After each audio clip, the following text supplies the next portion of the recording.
The train doors opened, and Evelyn Harper's future died before she even stepped onto the platform. She'd crossed 3 states, spent her last savings, and built her courage on a promise written in careful handwriting. A rancher seeking a wife, a second chance at 45 when the world had decided she was finished. But the young cowboy waiting at the station wore grief like a second skin, and the words he spoke shattered everything. "Ma'am, I'm sorry. My uncle passed 2 weeks ago. If you want to know how a woman with nothing left to lose rewrote her entire destiny in the unforgiving West, stay with me until the end. Hit that like button and drop a comment telling me what city you're watching from. I want to see how far this story travels." The November wind cut through Evelyn's traveling dress like it had a personal grudge. She stood on the platform of Cedar Ridge Station, one worn leather case at her feet, and stared at the young man who'd just destroyed her carefully constructed plan. He couldn't have been more than 25, this Caleb Boone, with sun-weathered skin and eyes the color of creek water in spring. His hat was in his hands, fingers working the brim like he was trying to strangle it.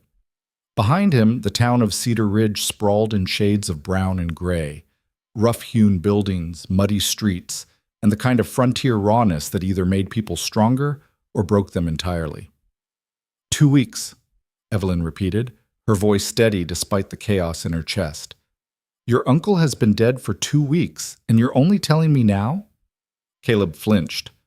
I wrote 3 letters, but I figured they wouldn't reach Kansas City before you left, and He swallowed hard. I didn't know what else to do. The truth sat between them like a third person, unwanted, unavoidable. Evelyn had received no letters. She'd received only the original correspondence from Samuel Boone, a widowed rancher of 58 seeking a practical woman for a practical arrangement. His words had been honest, almost blunt. I need a capable partner more than a blushing bride.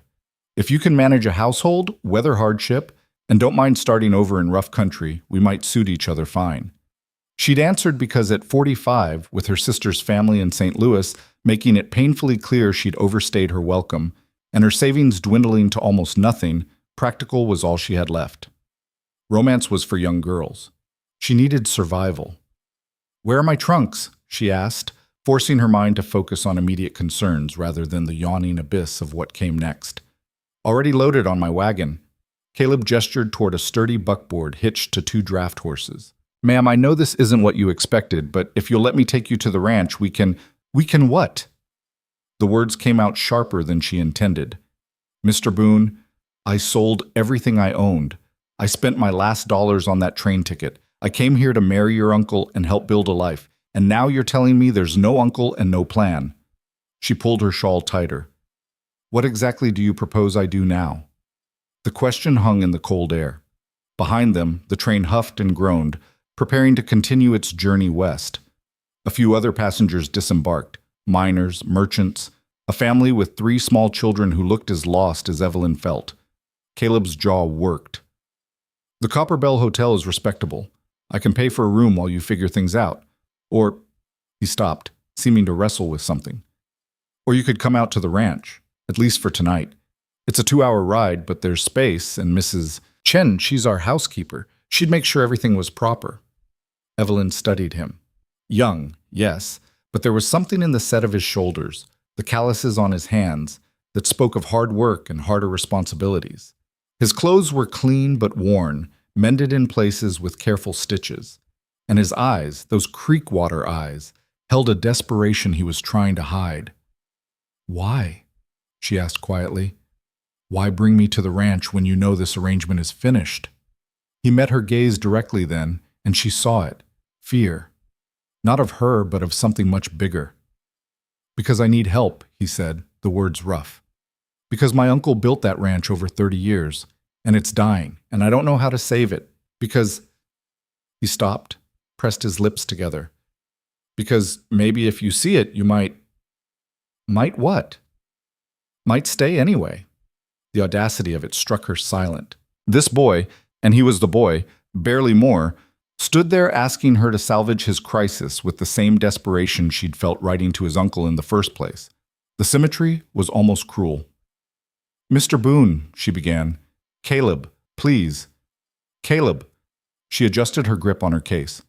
I appreciate your honesty, however late it arrived, but I need to be very clear about my situation. I have $17.43 to my name. I have no family willing to take me in. I have skills.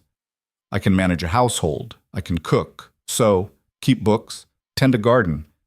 But in a town like this, I imagine those skills are common enough that I'll be competing with younger, cheaper labor. Not if you're at the ranch. There is no arrangement for me to be at the ranch, she said firmly. Your uncle is dead. So marry me instead. The words dropped like stones into still water. Evelyn actually took a step back, certain she'd misheard. Excuse me? Caleb's face had gone red, but he pressed forward. I know it sounds crazy. I know you don't know me, and I'm not what you came for. But the offer my uncle made, the partnership, the practical arrangement, I can honor that. I need to honor that. The ranch needs a woman's hand, needs someone who knows how to manage more than cattle and fences, and you need— Do not, Evelyn interrupted, her voice low and dangerous. Presume to tell me what I need. He stopped, color still high in his cheeks. You're right. I'm sorry. I just meant we're both in a hard spot. Maybe we could help each other. A sharp laugh escaped her. You're suggesting I marry a man 20 years my junior who I met 10 minutes ago to save a ranch I've never seen, in exchange for what exactly? The privilege of more hard work and uncertainty? In exchange for a home, Caleb said quietly. A real one. Not charity, not borrowing space in someone else's life. Yours, with your name on the deed alongside mine, legal and binding. That stopped her. The deed. Half ownership. I'll have it drawn up proper. You marry me, work the ranch alongside me, and when we make it work, if we make it work, it's as much yours as mine. He swallowed. And if we don't make it work, if it all falls apart, at least you'll have half of whatever's left. Evelyn's mind raced. It was insane. It was desperate. It was possibly the most foolish thing she'd ever considered, and she'd made her share of foolish choices in 45 years. But it was also an offer, a real one. And the alternative was that hotel room she couldn't afford for more than a week, followed by— what? Domestic work for some merchant's wife who'd treat her like furniture, laundry for the miners? She'd seen where that road led for women her age, with no protection and no prospects. I want to see the ranch first, she heard herself say. And I want to meet this Mrs. Chen, and I want a full accounting of the debts and assets before I agree to anything. If I don't like what I see, you'll bring me back to town tomorrow, pay for a week at that hotel, and we'll part ways, understood? Relief washed over Caleb's face so completely that he looked 10 years younger. Yes, ma'am, absolutely. I'll thank you for even considering it. I haven't agreed to anything, Evelyn reminded him, but she let him take her case and load it into the wagon. The ride out of Cedar Ridge revealed a landscape that matched the town's rough character. Rolling hills stretched toward distant mountains, covered in winter-brown grass and scattered pines. The road was barely more than packed earth, rutted from recent rain. They passed a few other homesteads, small operations with weathered buildings and thin cattle. Caleb drove in silence for the first half hour, his attention on the horses and the road. Evelyn used the time to study him more carefully. He handled the team with easy competence, his movements efficient. When they crossed a shallow creek, he took the ford at exactly the right angle to keep the wagon steady. His profile was strong, almost handsome in a raw-boned way, though she pushed that observation aside as irrelevant. Tell me about your uncle, she finally said. Caleb's hands tightened on the reins. What do you want to know? How he died, why you're running his ranch instead of him. Heart gave out. The words were clipped. Found him in the barn one morning. Doc said it probably happened fast, that he didn't suffer. He paused. As for why I'm running things, I'm the only family he had left. My pa was his younger brother, died when I was 12. Uncle Sam took me in, taught me everything about ranching. This place, he gestured at the landscape around them. It's all I know. And the debts? His jaw tightened.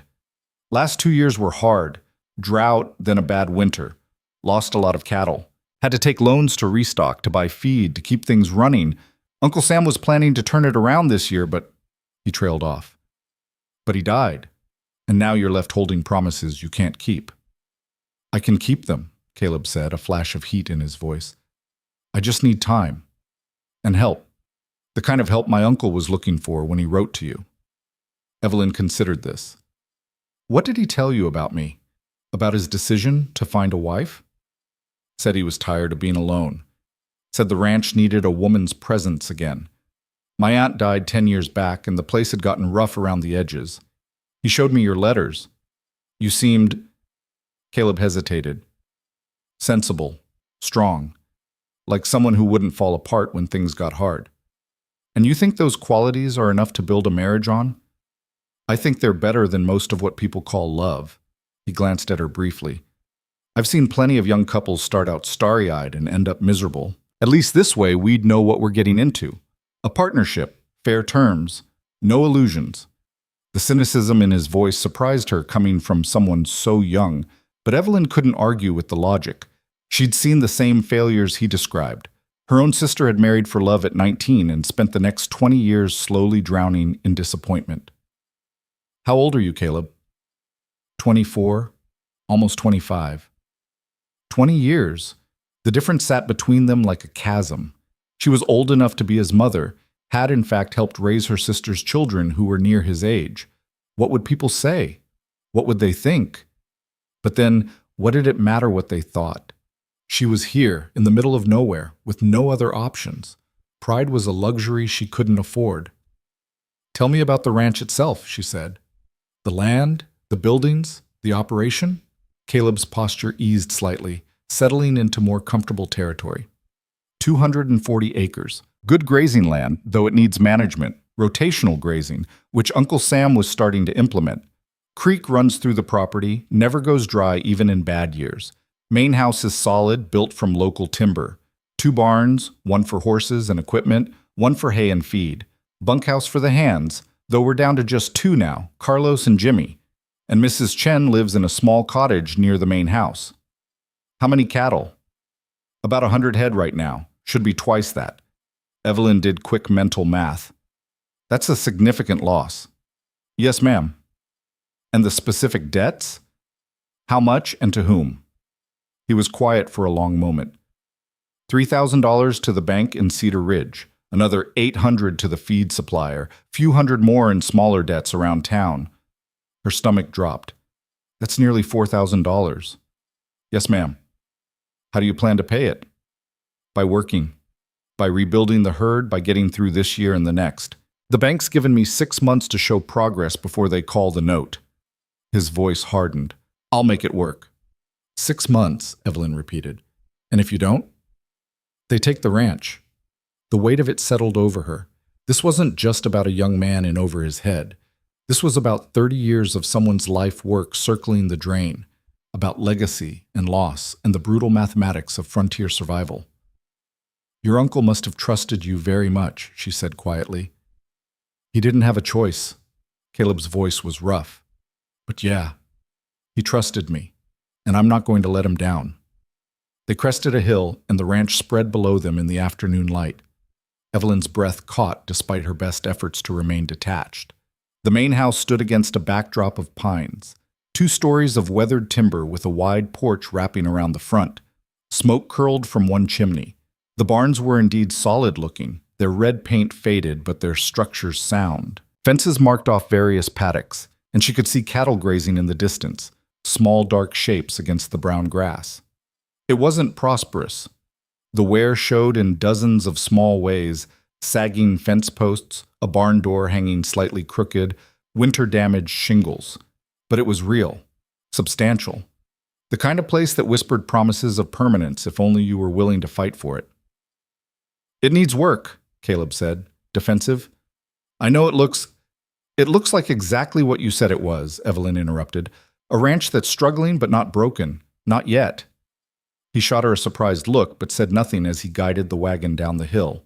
A small, wiry woman emerged from the house as they approached. She wore a practical split skirt and a wool jacket, her black hair streaked with gray and pulled back in a neat bun. Her face was weathered, age ambiguous, but her dark eyes were sharp as they took in Evelyn. Mrs. Chen, Caleb called as he pulled the wagon to a stop. This is Miss Evelyn Harper from Kansas City. Mrs. Harper, Evelyn corrected automatically, then paused. She'd been a widow for 15 years, long enough that she rarely thought of her brief marriage to Thomas Harper, a postal clerk who'd died of influenza 6 months after their wedding. But the title had given her a layer of respectability she'd clung to.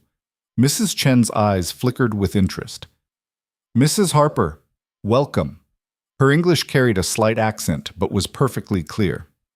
"Caleb, bring her things to the guest room. Mrs. Harper, please come inside. You must be cold." Evelyn climbed down from the wagon, grateful for the woman's brisk efficiency. Inside, the house was clean but austere. Functional furniture, bare walls, the kind of space men lived in when there was no woman to soften the edges. But it was warm, and it smelled of bread and coffee. And after 2 days on trains and in stations, it felt like sanctuary. "Sit," Mrs. Chen commanded, pointing to a chair by the kitchen stove. "I'll make tea." Evelyn sat, unbuttoning her coat. "Mrs. Chen, may I ask how long you've worked here?" 12 years. The older woman moved efficiently around the kitchen. "I came when Mr. Boone's wife was dying, stayed after. This is a good place when it's managed right." She paused, studying Evelyn with those sharp eyes. "Caleb told you about Mr. Boone?" "About his death, yes." "And about his plan, about why he sent for you?" "He's mentioned it." Mrs. Chen set a cup of tea in front of her, then pulled up another chair. "Then I will mention more. That boy out there is drowning. He's proud and stubborn, and he thinks if he just works hard enough, everything will be fine. But this ranch needs more than hard work. It needs wisdom, planning, the kind of knowledge that comes from living long enough to make mistakes and learn from them." "You're very direct," Evelyn observed. "I'm old enough to waste no time on politeness." Mrs. Chen's face softened slightly. "Mr. Boone was a good man. He saw what was needed. A partner for Caleb, yes, but also someone who could help save this place from his nephew's youth and inexperience." She leaned forward. "Are you that someone?" Evelyn wrapped her hands around the warm cup. "I don't know. I came here expecting one thing and found something entirely different. I'm not sure I'm equipped to make this decision." "What decision? To stay or go? To marry a stranger 20 years younger than me and bet my entire future on the possibility of saving a failing ranch?" Evelyn met the older woman's eyes. "That seems like more than a simple decision." "Simple, no. Necessary, yes." Mrs. Chen stood, moved to the window. "You want to know what I think? I think you came here because you had nowhere else to go. I think you are tired of being unwanted, of living on charity, of watching younger women get the chances you deserved. I think you are stronger than you believe and braver than you admit." She turned. "And I think if you leave tomorrow, you will regret it for the rest of your life." The words hit like a physical blow, all the more devastating for their accuracy. "How? I see you," Mrs. Chen said simply. "Because I was you 30 years ago.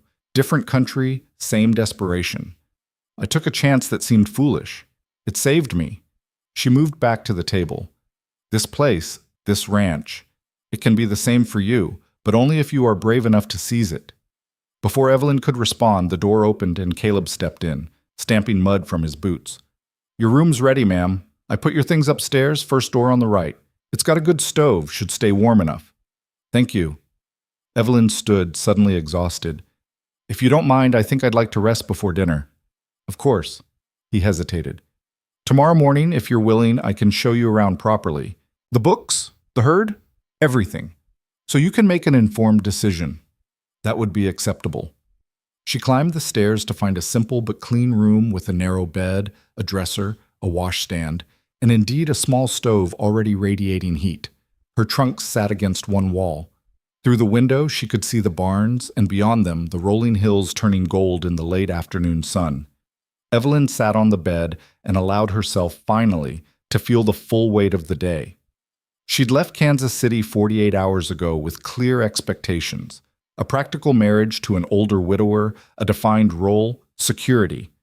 Now she sat in a stranger's house, contemplating a proposal so outrageous it should have sent her running.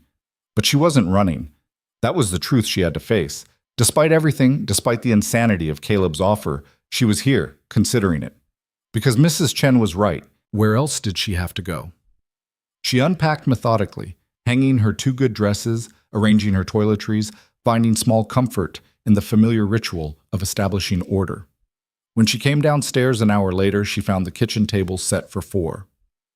"Carlos and Jimmy eat with us," Caleb explained, seeing her expression. "Uncle Sam always ran it that way. Everyone who works the ranch eats together." The 2 ranch hands arrived shortly after, Carlos, probably 40, with a weathered face and quiet manner, and Jimmy, barely 20, eager and nervous. Both men were carefully respectful, calling her ma'am and keeping their eyes down.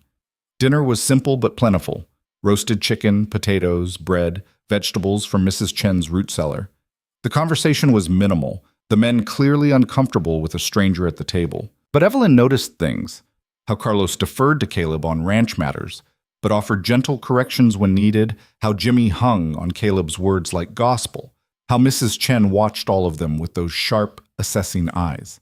After the meal, Carlos and Jimmy excused themselves to the bunkhouse. Mrs. Chen began clearing dishes, waving Evelyn off when she moved to help. "You are a guest tonight," the older woman said firmly. "Tomorrow, if you stay, you work. Tonight you rest." Caleb stood awkwardly by the door. "I thought if you're not too tired we could talk. About the ranch, about what you'd want to know." Evelyn pulled her shawl tighter. "All right, but let's be clear. This is preliminary. I'm listening, not agreeing." "Understood." They moved to the front room, where Caleb had started a fire in the stone hearth. He pulled out a leather-bound ledger, its pages covered in careful handwriting. "This was Uncle Sam's record book," he said, settling into a chair across from her. "Every transaction, every head of cattle bought or sold, every expense. He taught me to keep it updated daily." Evelyn took the book, scanning the entries. Samuel Boone's handwriting was methodical, precise. She could track the ranch's decline in the numbers: good years turning to hard years, profits shrinking, debts mounting. And then, in the last few pages, Caleb's handwriting took over, younger and less assured but trying to match his uncle's precision. "You've kept this up even after his death," she observed. "Seemed important. Like if I kept the records right, everything else would follow." He rubbed his face. "I know that's probably stupid." "It's not stupid. Order matters, especially in chaos." She closed the book. "Tell me about the bank. Who holds the note?" "Martin Graves. Owns the bank and half the businesses in Cedar Ridge." Caleb's expression darkened. "He and Uncle Sam had disagreements over the years. Graves wanted to buy this land, merge it with his own holdings. Uncle Sam always refused. And now Graves holds your debt." "Yes, ma'am. He's been polite about it so far, but I can see it in his eyes. He's waiting for me to fail." Evelyn considered this. "Men like that always are. The question is whether you'll give him the satisfaction." Caleb looked up sharply. "I won't. I'd die first." "Dying is easy," Evelyn said flatly. "Living and succeeding is harder. That's what you need to focus on." He studied her for a long moment. "Uncle Sam's letters said you were a widow, that you'd managed a household, helped run a small business." "My husband died young. I lived with my younger sister and her husband for 15 years, managing their home and helping with their dry goods store." She kept her voice neutral. "When their eldest son married and brought his wife to live with them, it became clear there wasn't room for both of us. His wife preferred to run her own household. So they sent you away. They suggested I might find my own situation." The euphemism tasted bitter. "I took the hint. That's cold. That's practical. They had their own family to think of. I was an obligation they'd carried long enough." She met his eyes. "I don't tell you this for sympathy. I tell you so you understand. I'm here because I have nowhere else to be. If I marry you, it won't be out of affection or hope for romance. It will be a business arrangement exactly as your uncle intended." "That's all I'm asking for," Caleb said. "Partnership. Fair terms. Honest work on both sides." "And the age difference? You don't think that will be a problem?" He shrugged. "I think people will talk no matter what we do. Might as well give them something real to talk about." Despite herself, Evelyn felt a small smile tug at her lips. "You're very certain of yourself for someone so young." "I'm certain of what I need. Whether I can get it is different." He leaned forward. "Mrs. Harper, I won't lie to you. This will be hard. The work is brutal, the weather is unforgiving, and the odds are against us. If you stay, you'll work harder than you probably ever have. You'll go to bed exhausted and wake up to do it again. And even with all that, we might still lose everything. That's quite a sales pitch, but, he continued, if we succeed, if we pull this off, you'll own something real. Half of 240 acres of good land, a house with your name on the deed, a future you built with your own hands. His voice was intense now, almost fierce. You'll never have to depend on anyone's charity again. You'll never have to make yourself small to fit into someone else's life. This place, as hard as it is, it'll be yours. The words resonated in her chest, touching something she'd tried to bury years ago. Want. Real, aching want for something beyond mere survival. I need to think, she said, her voice unsteady. Of course. Take all the time you need. He stood. I'll show you everything tomorrow. The herd, the range, the whole operation. Then you can decide. After he left, Evelyn sat alone by the fire, watching the flames dance. Mrs. Chen appeared with a fresh cup of tea, setting it silently on the side table before disappearing again. The old house creaked and settled around her, wind whistling through cracks in the walls. She'd come west looking for safety, for a defined role in an older man's established household. Instead, she'd found chaos, debt, and a proposal that defied every convention she'd been raised to respect. But she'd also found possibility. Raw, terrifying, intoxicating possibility. The fire burned low. Evelyn climbed the stairs to her room, where moonlight spilled across the floor through uncurtained windows. She could see the land stretching away toward the mountains, vast and indifferent and waiting. Tomorrow she would tour the ranch, review the books more thoroughly, ask the hard questions. Tomorrow she would make her decision with clear eyes and rational mind. But tonight, lying in the narrow bed in a stranger's house, Evelyn Harper let herself imagine something she'd thought was long dead, a future that belonged to her. The last thought she had before sleep took her was not of doubt or fear. It was of the look in Caleb Boone's eyes when he talked about the land, the fierce, desperate hope of someone who still believed in fighting for what mattered. And she wondered, with a flutter in her chest that felt dangerously like anticipation, what it would be like to fight alongside someone instead of always fighting alone. Morning came with the sharp clarity of high-altitude winter, light flooding through the uncurtained window and pulling Evelyn from sleep. For a disoriented moment, she didn't recognize the room, the sounds, the quality of silence that was nothing like Kansas City's constant urban hum. Then memory returned, the train, the station, Caleb's impossible proposal, and she sat up, her breath misting in the cold air. The small stove had burned out during the night. She dressed quickly in layers, her fingers clumsy with cold, and made her way downstairs to find Mrs. Chen already in the kitchen, coffee brewing on the massive iron range. "You slept?" the older woman asked, not looking up from the biscuit dough she was kneading. "Some." Evelyn accepted the cup of coffee Mrs. Chen poured, wrapping her hands around its warmth. "Is Caleb up?" "Been up since before dawn. He and Carlos are checking the north pasture fence. They'll be back for breakfast." Mrs. Chen's hands worked the dough with practiced efficiency. "You decided yet?" "I told him I'd see the ranch first." Seeing and deciding are not the same thing. Mrs. Chen shaped the dough into rounds, placing them in a cast iron pan. "But maybe for you, they need to be. Some people think with their hearts, some with their heads. You seem like a head thinker." "Is that a criticism?" "It's an observation." The older woman slid the pan into the oven. "Heart thinkers make faster choices. Head thinkers make safer ones.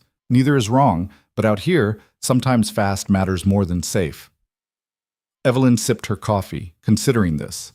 Through the window, she could see the sun climbing over the eastern hills, turning the frost-covered grass into something that looked almost beautiful. "How bad is it really? The financial situation?" Mrs. Chen's expression hardened.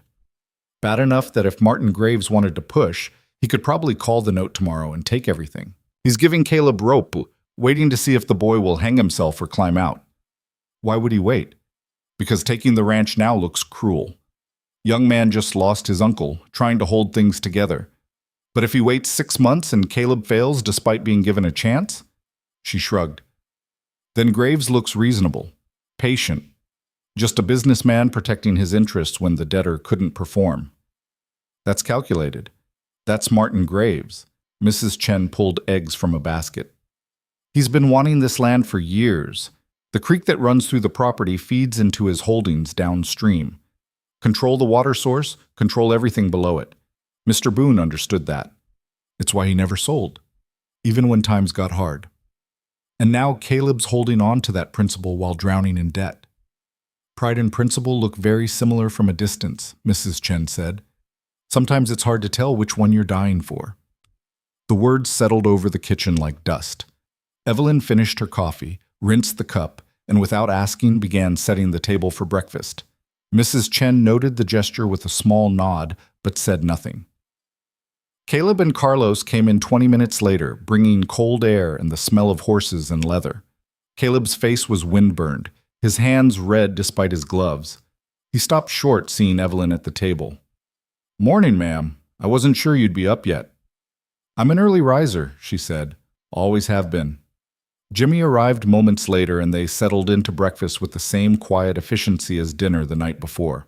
But this morning, Evelyn watched more carefully, noting the small dynamics. How Carlos ate methodically, his attention on his plate, while Jimmy kept glancing at Caleb like he was waiting for instructions. How Caleb himself ate quickly, his mind clearly elsewhere, already planning the day's work. "Mrs. Harper," Caleb said, pushing his empty plate aside. "If you're ready, I thought we could start with the books, then walk the property, give you a full picture before you decide." "I'm ready."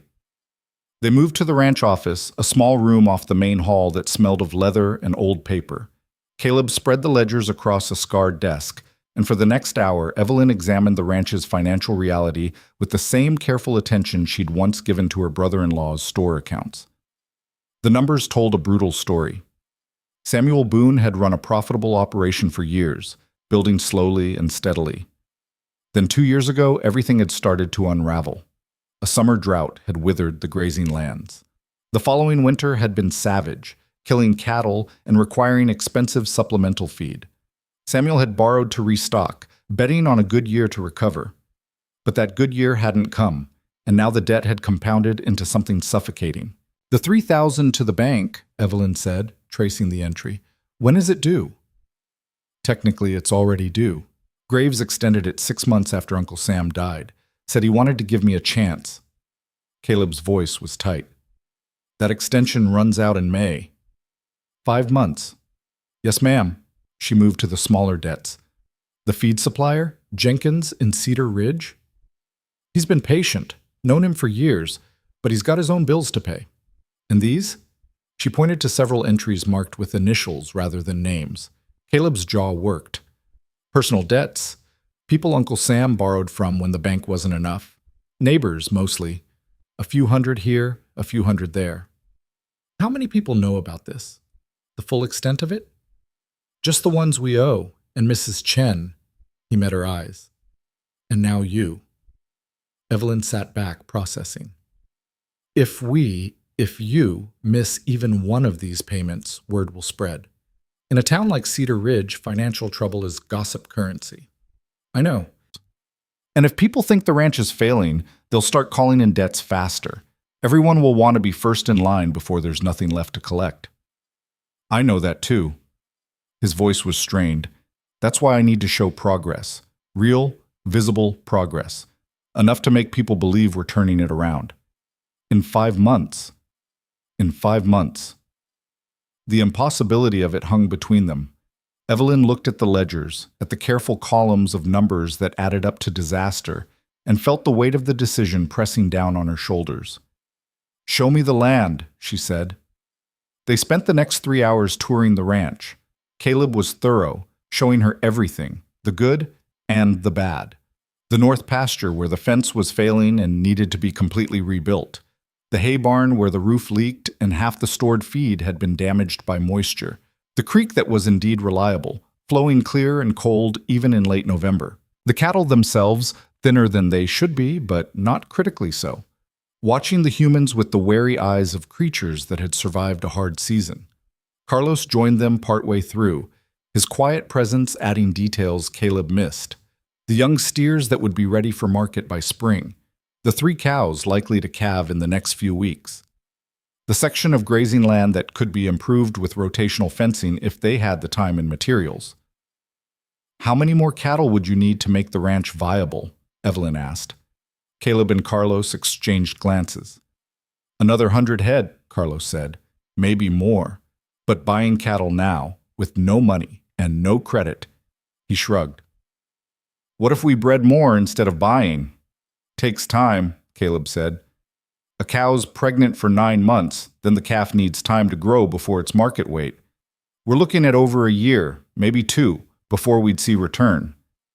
But it costs less than buying full-grown cattle. It does, Carlos agreed. Mr. Boone was planning to focus on breeding this year. Build the herd slow, but steady. Evelyn filed this away, her mind already working through possibilities. They walked back toward the house, the winter sun bright but providing little warmth. Halfway there, a rider appeared on the eastern ridge, heading toward them at an easy trot. Caleb's entire body tensed. That's Graves. The man who rode into the yard was perhaps 60, well-fed, dressed in expensive clothes that looked out of place in the rough setting. His horse was a beautiful bay gelding, its tack gleaming with silver fittings. Martin Graves dismounted with the ease of someone who'd spent a lifetime in the saddle, but his soft hands gave away a man who now paid others to do hard work. Caleb, he said, his voice jovial. Good to see you. And you must be the lady from Kansas City. His eyes swept over Evelyn with undisguised curiosity. Martin Graves. I own the bank in Cedar Ridge, among other interests. Evelyn Harper. She kept her voice neutral, her expression pleasant but unrevealing. I heard you'd arrived. Small town. Word travels. He smiled, showing too many teeth. I hope Caleb has been honest with you about the situation here. Mr. Graves, Caleb said, his voice tight. Was there something you needed? Just checking in, making sure everything's running smoothly. Graves's eyes moved over the ranch buildings, taking inventory. I see you've got the north pasture fence on your list. That's good. That's good. Infrastructure maintenance is important. We're managing. I'm sure you are. Graves turned his attention back to Evelyn. Mrs. Harper, if I might ask, are you planning to stay on at the ranch? I only ask because, well, the situation being what it is, it would be helpful to know if Caleb has additional support. The question was intrusive, presumptuous, and carefully calculated to put them both on the defensive. Evelyn recognized the tactic immediately. Her brother-in-law had used similar approaches with struggling customers, using false concern to extract information and establish power. Mr. Graves, she said, her voice pleasant, I appreciate your interest, but my plans are my own business. I'm sure you understand. Something flickered in his eyes. Surprise, maybe, or irritation. He covered it quickly with another smile. Of course. I didn't mean to pry. It's just that the bank has a significant interest in this property's success. The bank has a loan, Evelyn corrected gently, which I understand is being repaid according to the extended terms you generously provided. Beyond that, I'm not sure what interest you might have. The words landed like stones. Caleb's sharp intake of breath was audible. Graves's smile remained fixed, but his eyes went cold. You're quite right, Mrs. Harper, quite right. He turned to Caleb. I'll let you get back to work. Just remember, Caleb, that extension comes with expectations. I'll need to see real progress by spring. You'll see it, Caleb said. Graves mounted his horse with practiced ease. I certainly hope so. Would be a shame to see Samuel's life work slip away. He tipped his hat. Mrs. Harper, a pleasure. They watched him ride away, neither speaking until he disappeared over the ridge. Then Caleb let out a long breath. You just made an enemy. I suspect he was already an enemy, Evelyn said. I simply stopped pretending otherwise. He could call the note tomorrow if he wanted to be vindictive. But he won't. You said it yourself. He wants you to fail publicly, not be crushed by him directly. What I just did was remind him that he's not the only one watching. She turned to face Caleb. The question is, what are we going to do about it? We? The word hung in the air between them. Evelyn hadn't meant to say it, hadn't consciously decided, but there it was. Already thinking in plurals, already positioning herself inside the problem rather than outside it. I need to see the books one more time, she said, not answering directly. and I need to think. They returned to the office where Evelyn spent another hour with the ledgers, making notes on a piece of scrap paper. Caleb hovered nearby, trying not to watch too obviously, until she finally dismissed him. Go do your work. I can't think with you staring at me. He left, and she heard him in the barn shortly after, the rhythmic sound of repairs being made. Mrs. Chen brought her tea at some point, said nothing, and disappeared again. The winter light shifted across the floor as Evelyn worked through possibilities, calculations, scenarios. The truth was stark. Even working perfectly, doing everything right, they were likely to fail. The debt was too large, the timeline too short, the margin for error too thin. Any reasonable person would see that and walk away.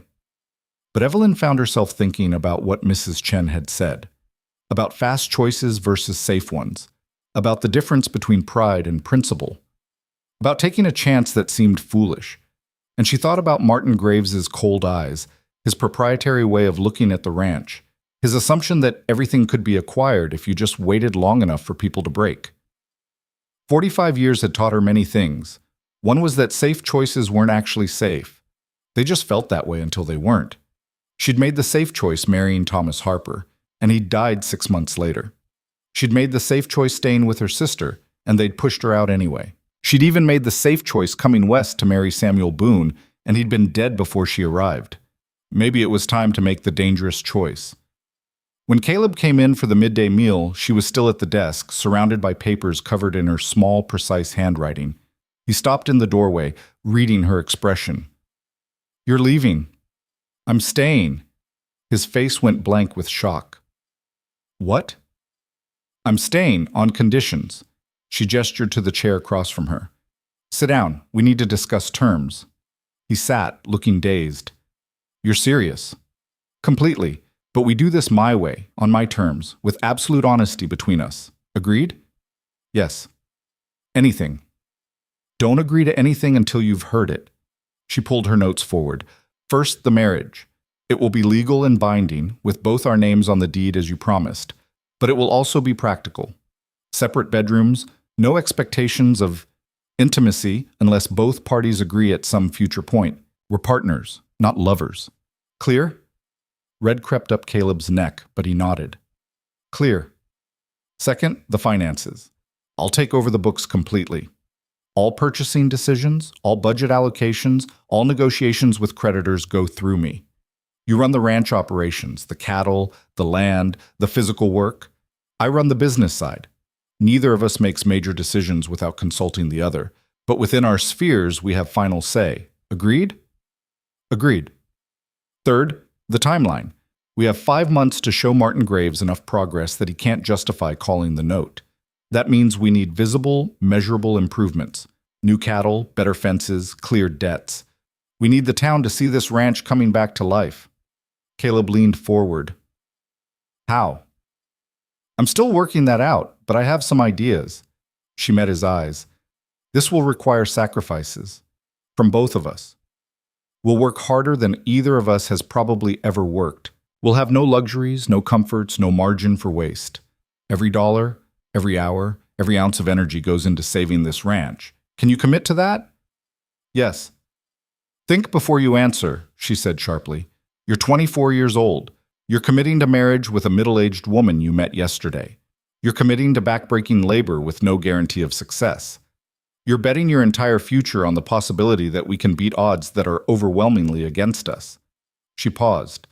Are you absolutely certain? He didn't hesitate this time. I'm certain. This ranch is all I have, all I know. If I lose it, I lose everything anyway.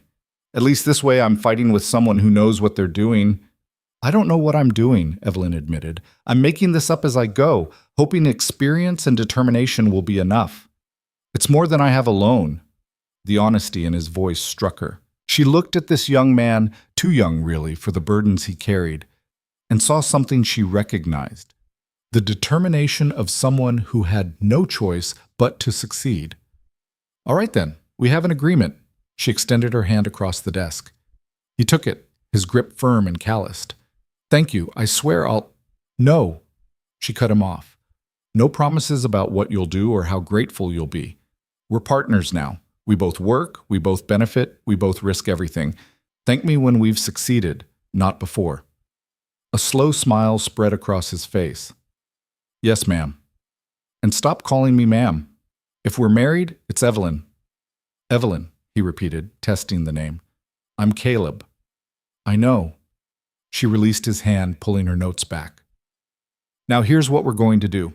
First, we need to stop the bleeding, the money going out faster than it's coming in.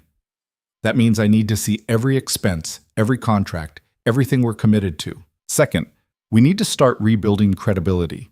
Small debts first, the personal ones. People need to see us paying, even if it's just a little at a time.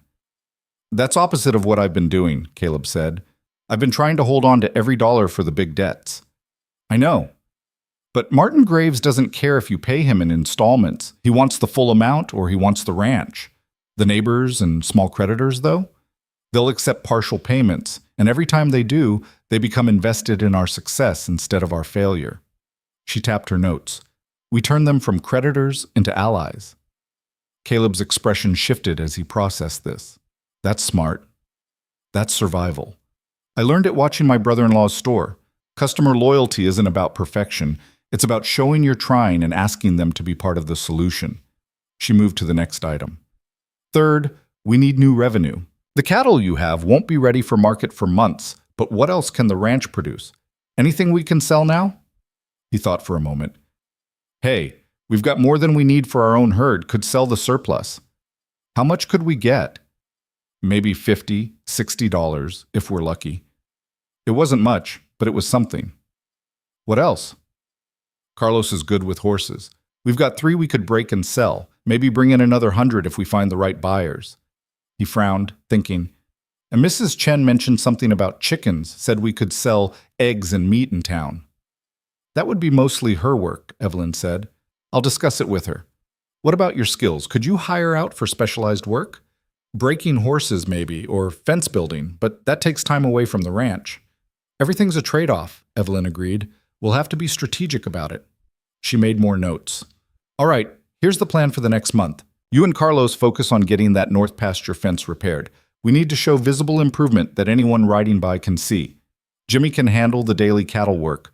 I'll start reorganizing the finances and reaching out to the small creditors to arrange payment schedules. And the wedding? Caleb asked quietly. Evelyn paused. She'd been so focused on the practical aspects that she'd almost forgotten about the actual marriage ceremony. As soon as possible. No sense delaying. There's a circuit judge comes through Cedar Ridge the first week of every month. He'll be there this coming Monday. 3 days. Is that too fast?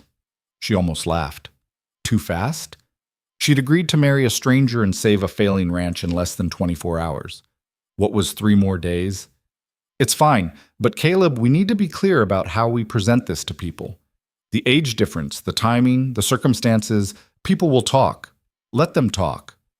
Talking can turn into action.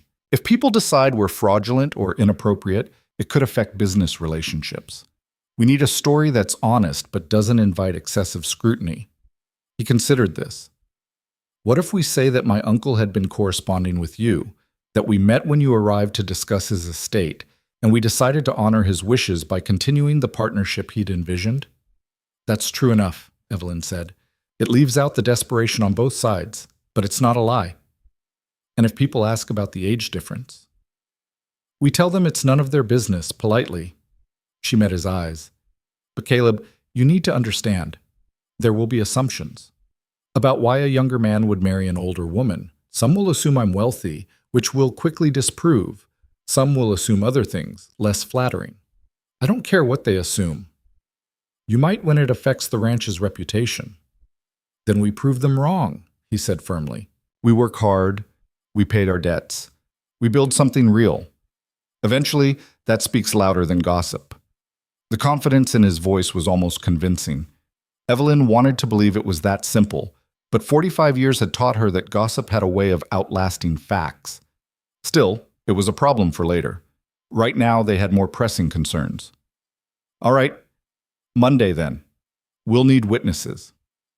Mrs. Chen and Carlos. And we'll need to register the marriage and the property transfer immediately after.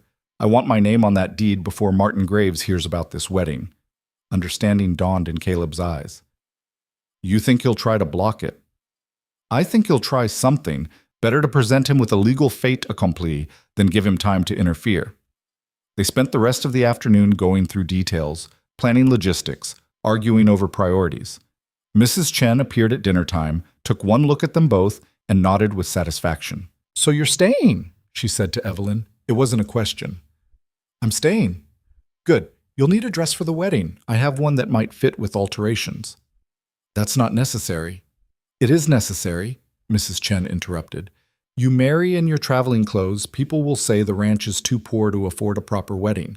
You marry in a decent dress, you send a message of stability." She studied Evelyn critically. "We're similar in size. I'll bring it up after dinner." That night, in her room, Evelyn tried on the dress Mrs. Chen had provided. It was simple but well made, a deep blue wool that had probably been expensive when it was new. The older woman's nimble fingers pinned and tucked, adjusting the fit. "This was my wedding dress," Mrs. Chen said quietly, 30 years ago. Evelyn looked at her in the mirror. "I can't." "You can. I have no use for it, and it deserves to be worn for its purpose." She met Evelyn's eyes in the reflection. "My husband died 10 years ago. We had a good marriage, not an easy one, but good, built on respect and work, like yours will be." "How did you know it would work? When you married him?" "I didn't. I hoped." Mrs. Chen's hands worked steadily, pinning the hem. "But hope is different than certainty. Hope requires you to act despite not knowing, to commit despite the risk. You have hope, I think. You just don't trust it yet. Hope seems like a luxury I can't afford. Hope is the only luxury that matters." Mrs. Chen finished the hem, sat back. "There. It will be ready by Monday." After she left, Evelyn stood alone in the blue dress, looking at herself in the small mirror. She saw a woman past her prime, her face showing the lines of 45 years, her hair more gray than brown.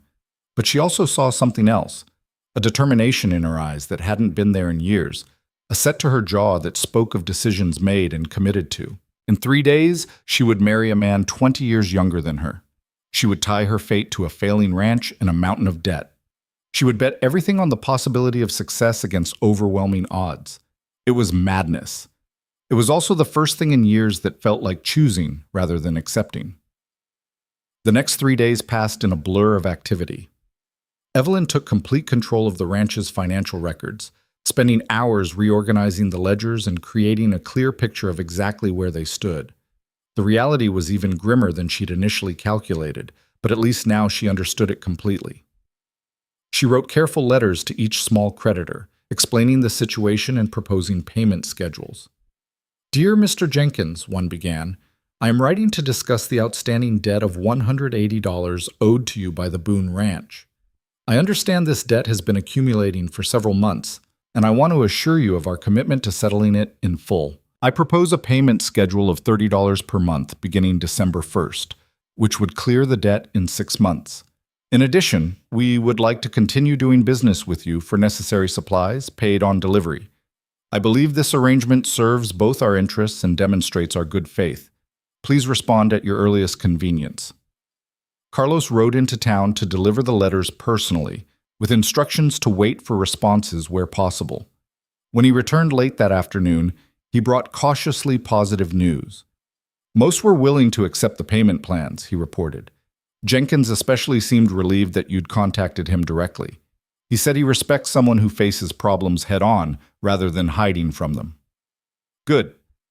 Evelyn marked the responses in her ledger.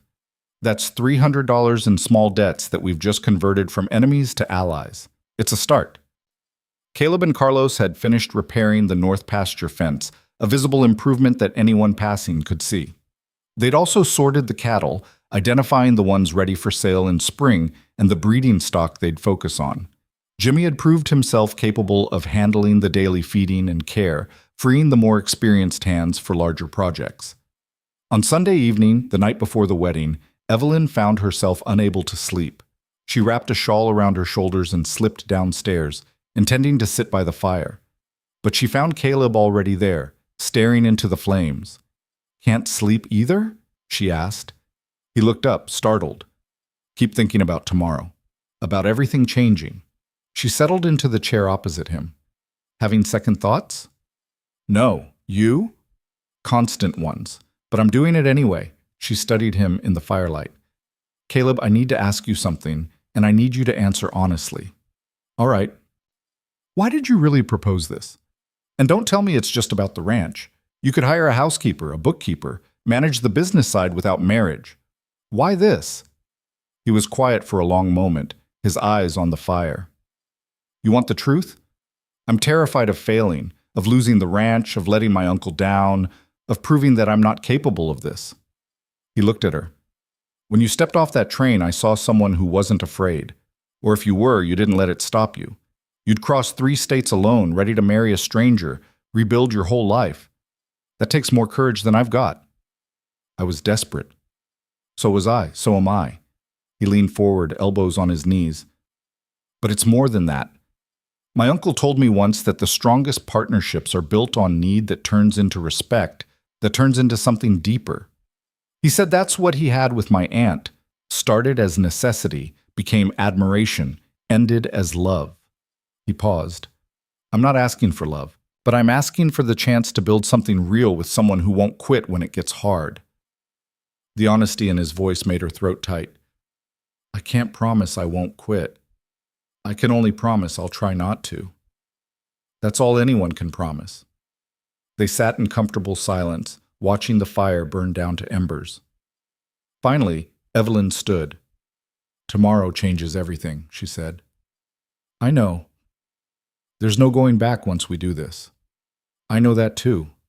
She looked at him, really looked at him, seeing not just the young cowboy who'd met her at the station, but the man who was willing to risk everything on a partnership with a stranger. Then I suppose we'd better make it work. His smile was small but genuine. Yes, ma'am, Evelyn. Good night, Caleb. Good night. She climbed the stairs to her room where the blue dress hung ready for tomorrow. Outside, the wind picked up, rattling the windows and singing through the eaves. Somewhere in the distance, a coyote called, lonely and wild. Evelyn lay in bed, listening to the sounds of the ranch settling around her.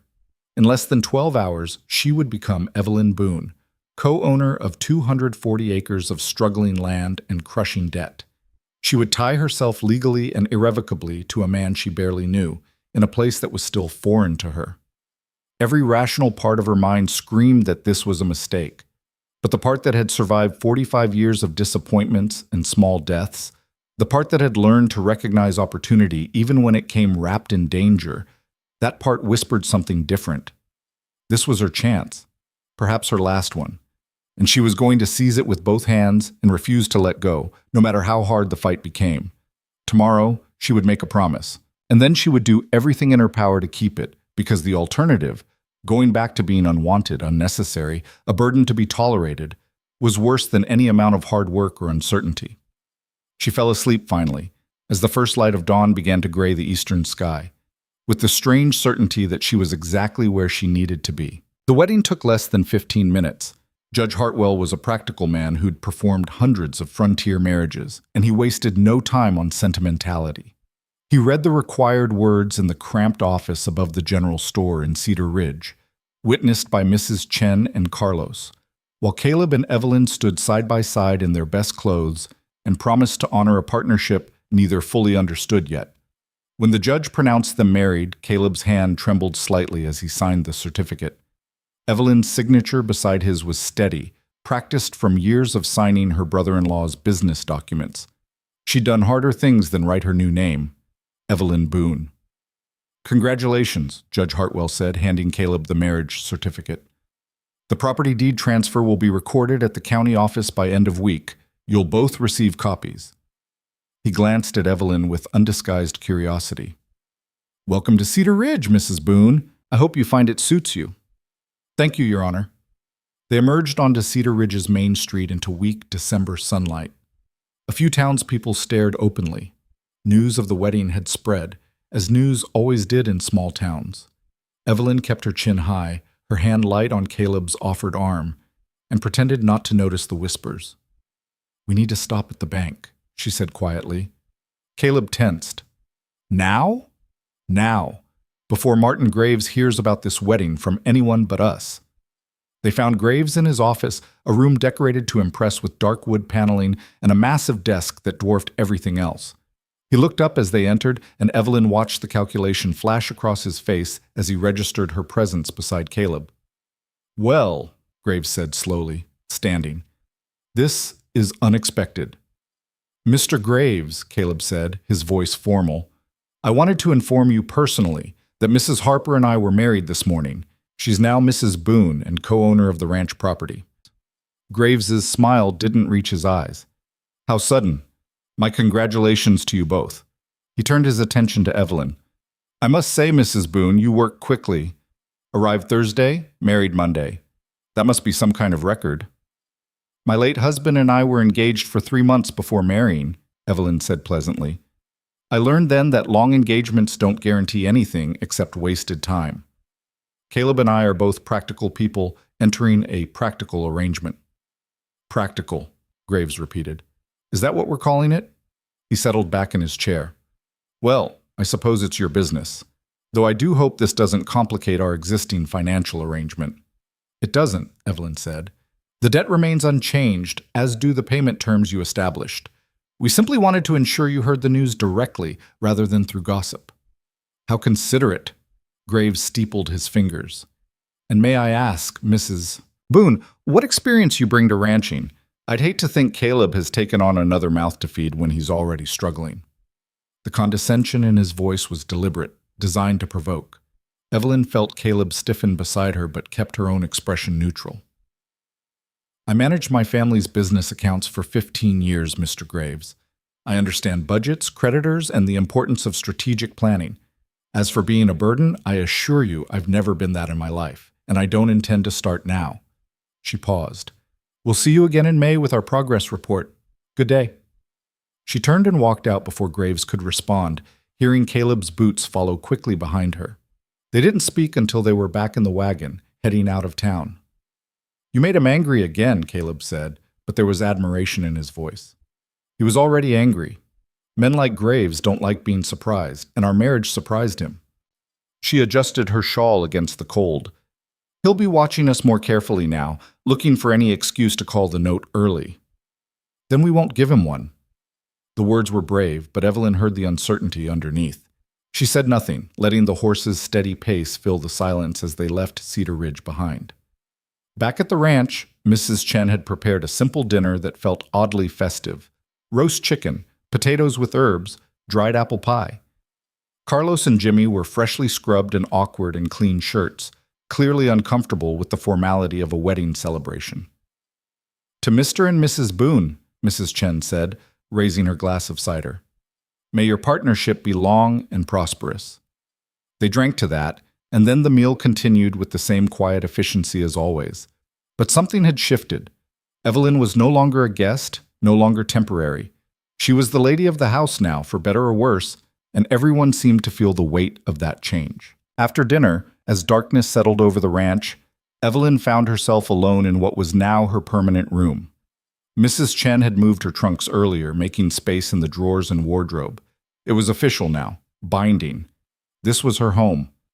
She sat on the edge of the bed, still wearing the blue dress, and allowed herself a moment of pure terror. What had she done? She'd married a stranger, tied herself to a failing enterprise, committed to an impossible task. The rational part of her mind that had kept her safe for 45 years screamed that this was insanity.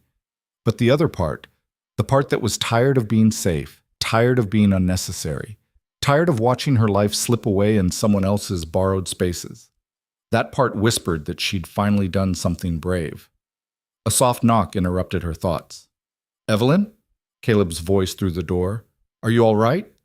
She stood, opened the door. He stood in the hallway, still in his wedding clothes, looking young and uncertain. "I'm fine, just processing." "Yeah." He rubbed the back of his neck. "Listen, I know this is strange. We barely know each other, and now we're married, and I just wanted to say, if you need anything or if you're having second thoughts, I understand." "I'm not having second thoughts," she said, surprised to find it was true. "I'm having fifth and sixth thoughts, but not second ones. Those passed days ago." A small smile tugged at his mouth. That's fair. Caleb, we need to establish routines. Starting tomorrow, we need to divide responsibilities clearly and begin executing the plan we discussed. No more treating this like a trial period. We're committed now, so we need to act like it. Agreed. He straightened. I'll have Carlos and Jimmy start on clearing the damaged hay from the barn. That needs to happen before we can assess how much we can sell. And I'll ride out to the Richardson place. They mentioned wanting someone to break a horse for them. That's quick money if I can do it. How long would it take? Week, maybe 2, but I'd be gone most days. Evelyn considered this. Can the ranch manage without you for that time? Carlos can handle the daily operations. He's more experienced than me in a lot of ways. He just doesn't want the responsibility of running the place. Then do it. We need every dollar we can generate. She paused. But Caleb, we also need to be strategic. If you're gone, people will notice. Some will see it as you abandoning the ranch, leaving your new wife to manage things alone. Let them think what they want. No, she said firmly. We can't afford that luxury. We need to control the narrative. So when you take outside work, I go with you when possible. We present ourselves as a united team, both contributing to the ranch's recovery. He frowned. You don't need to... Yes, I do. Because right now, people are questioning this marriage, questioning my motives, questioning whether we're legitimate or some kind of scheme. The best way to combat that is visibility and consistency. She met his eyes. We're partners, remember? We show up together, work together, face questions together. Understanding dawned in his expression. You're right. I wasn't thinking about appearances. That's why you need me. You're focused on the immediate work, which is important. But I'm thinking 3 moves ahead, anticipating problems before they arrive. She allowed herself a small smile. Different skills, same goal. Different skills, he echoed. Yeah, I like that. They stood in the hallway, the house settling around them, and Evelyn felt something shift between them, a recognition, perhaps, of what they were actually attempting. Not romance, not even friendship yet, but something more fundamental, genuine partnership built on complementary strengths and shared desperation. Get some sleep, she said. Tomorrow we start building something real. Good night, Evelyn. Good night. The next morning began before dawn. Evelyn rose, dressed in her most practical clothes, and went downstairs to find Mrs. Chen already preparing breakfast. The older woman glanced at her, noted the work dress, and nodded approvingly. Ready to begin? Ready as I'll ever be. They fell into a routine over the following weeks that felt both natural and utterly foreign. Evelyn took complete control of the household finances and business negotiations. She rewrote the budget 3 times, cutting expenses to the bone. No sugar, no coffee, except on Sundays, no new clothes or supplies, unless absolutely necessary. What money they saved went immediately toward the small debts, exactly as she'd promised. She rode into Cedar Ridge every week, personally delivering payments to creditors, and conducting business with a calm, professional demeanor that gradually began to shift opinions. Jenkins, the feed supplier, was the first to soften. Mrs. Boone, he said, accepting her 3rd payment of $30, I'll admit I had my doubts when I heard about you and young Caleb, but you're a woman of your word. That counts for something. It counts for everything, Mr. Jenkins. A reputation for reliability is the only currency that truly matters. She paused. I hope we can continue our business relationship on these terms. Prompt payment, fair dealing, mutual respect. I'd be pleased to. He smiled. And if you don't mind my saying, that ranch is looking better. I rode past last week. New fence, cleared barns, cattle looking healthier. Word's getting around that you're turning things around out there. We're trying. It's early yet, but we're committed to the work. These small victories accumulated like water filling a bucket, slow, steady, building towards something that might eventually matter, but they were also racing against time. January arrived with brutal cold and a snowstorm that trapped them on the ranch for 4 days. They lost 2 cattle to the weather, a financial blow they couldn't afford. Caleb took the loss hard, blaming himself for not moving the herd to better shelter sooner. Evelyn found him in the barn that night, staring at the empty stalls. It's not your fault, she said. I should have anticipated it. Uncle Sam would have. Your uncle had 30 years of experience. You have 4. Stop comparing yourself to someone who had decades to learn what you're trying to master in months. She moved closer. We lost 2 cattle. It's painful, but it's not catastrophic. We adjust the plan and keep moving. We can't afford many more adjustments. No, we can't. But we also can't afford to waste energy on guilt and self-recrimination. What's done is done. What matters is what we do next. He turned to face her, and in the lamplight she saw the exhaustion in his face, the weight of responsibility aging him beyond his years. How do you stay so calm? How do you not panic? Who says I don't panic? She smiled grimly. I panic regularly, usually around 3 in the morning when I can't sleep and I'm running numbers in my head for the 100th time. But panic doesn't help anything, so I save it for the dark hours when no one can see, and the rest of the time I pretend confidence until maybe it becomes real. Fake it until you make it? Something like that. He studied her face. I'm glad you stayed. I couldn't do this alone. Yes, you could. You just do it differently. She touched his arm briefly. But I'm glad I stayed too. Come inside. Mrs. Chen has soup, and you need to eat. February brought new challenges. 3 calves were born healthy, which was good news. But one of the breeding cows developed an infection and died despite Carlos's best efforts to save her. The Richardson job paid $80, which Evelyn immediately divided, 40 toward the feed debt, 20 toward the bank, 20 held back for emergency expenses. We should put it all toward the bank, Caleb argued. That's the big threat. The bank is the delayed threat, Evelyn corrected. We have until May before Graves can act, but if we default on the smaller debts, we lose credibility and create immediate enemies. Trust me on this. I've seen businesses collapse because they prioritized the wrong debts at the wrong time. He deferred to her judgment, though she could see the frustration in his eyes. She understood it. He wanted to attack the biggest problem directly, while she was playing a longer, more complex game. But she'd learned long ago that sometimes the indirect path was the only one that worked. She also began implementing small improvements to the household itself.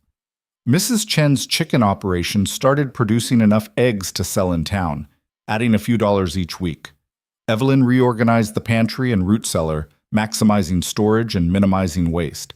She mended clothes by lamplight, repaired tack and equipment, taught Jimmy basic bookkeeping so he could track daily expenses.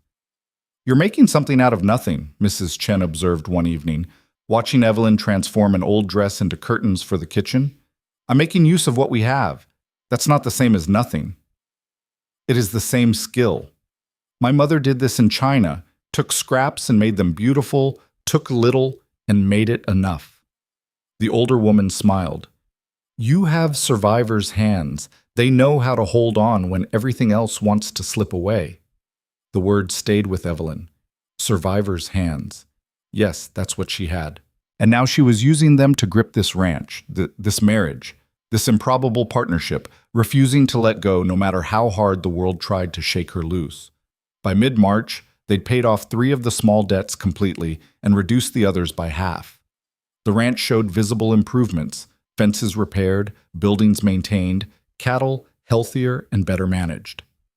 Evelyn kept meticulous records of every change, every payment, every improvement, knowing they'd need documentation when May arrived. But success brought its own problems. Martin Graves rode out to the ranch on a cold March morning, his expression carefully neutral as he surveyed the property. Impressive, he admitted, dismounting. I'll confess, Caleb, I didn't think you had it in you. We've been working hard, Caleb said carefully. Graves's eyes moved to Evelyn, standing on the porch. Ah, yes, the secret weapon. Mrs. Boone, I must say, you've exceeded my expectations. Thank you, Mr. Graves. She kept her voice pleasant. Would you like to come inside? I can show you our progress reports. That won't be necessary. I can see the improvements with my own eyes, he paused. In fact, I can see them so clearly that I'm wondering if perhaps we should discuss restructuring your debt. Every warning bell in Evelyn's mind rang at once. Restructuring. Well, you've made such excellent progress that I'm concerned the current timeline might be too restrictive. What if we extended the loan period, gave you more time to build up capital before the full amount comes due? It sounded generous. It sounded helpful. It was absolutely a trap. That's kind of you to offer, Evelyn said carefully, but we're comfortable with the current terms. We plan to make significant payment in May, as agreed. Significant? How significant? Graves's eyes sharpened. Because I'll be honest, Mrs.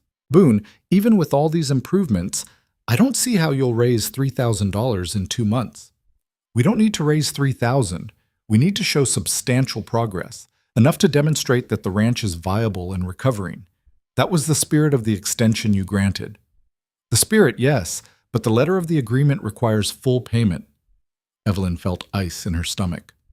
Mr. Graves, my understanding was that you extended the timeline to give us opportunity to stabilize the operation. Are you now saying you expect full payment regardless of progress? I'm saying that debts come due, Mrs. Boone. Progress is admirable, but it doesn't pay bills. He smiled. Which is why I'm offering to extend the terms again, 5 years instead of 5 months. Manageable payments, real opportunity for success. At what interest rate? Caleb asked suddenly. Graves's smile widened. Slightly higher, of course. Risk requires compensation, but reasonable. How much higher? Evelyn pressed. 10%. The number hung in the air like a poison. 10% interest on $3,000 over 5 years would nearly double the debt. They'd be paying forever, trapped in a cycle that would eventually consume the ranch anyway, just slowly instead of all at once. We decline, Evelyn said. We'll honor the original terms. Are you certain? That's a significant amount to raise in 2 months. We're certain. Graves studied her for a long moment, and she saw something shift in his expression. A reassessment, perhaps, or a new strategy forming. Very well, I'll expect to hear from you in May. He mounted his horse.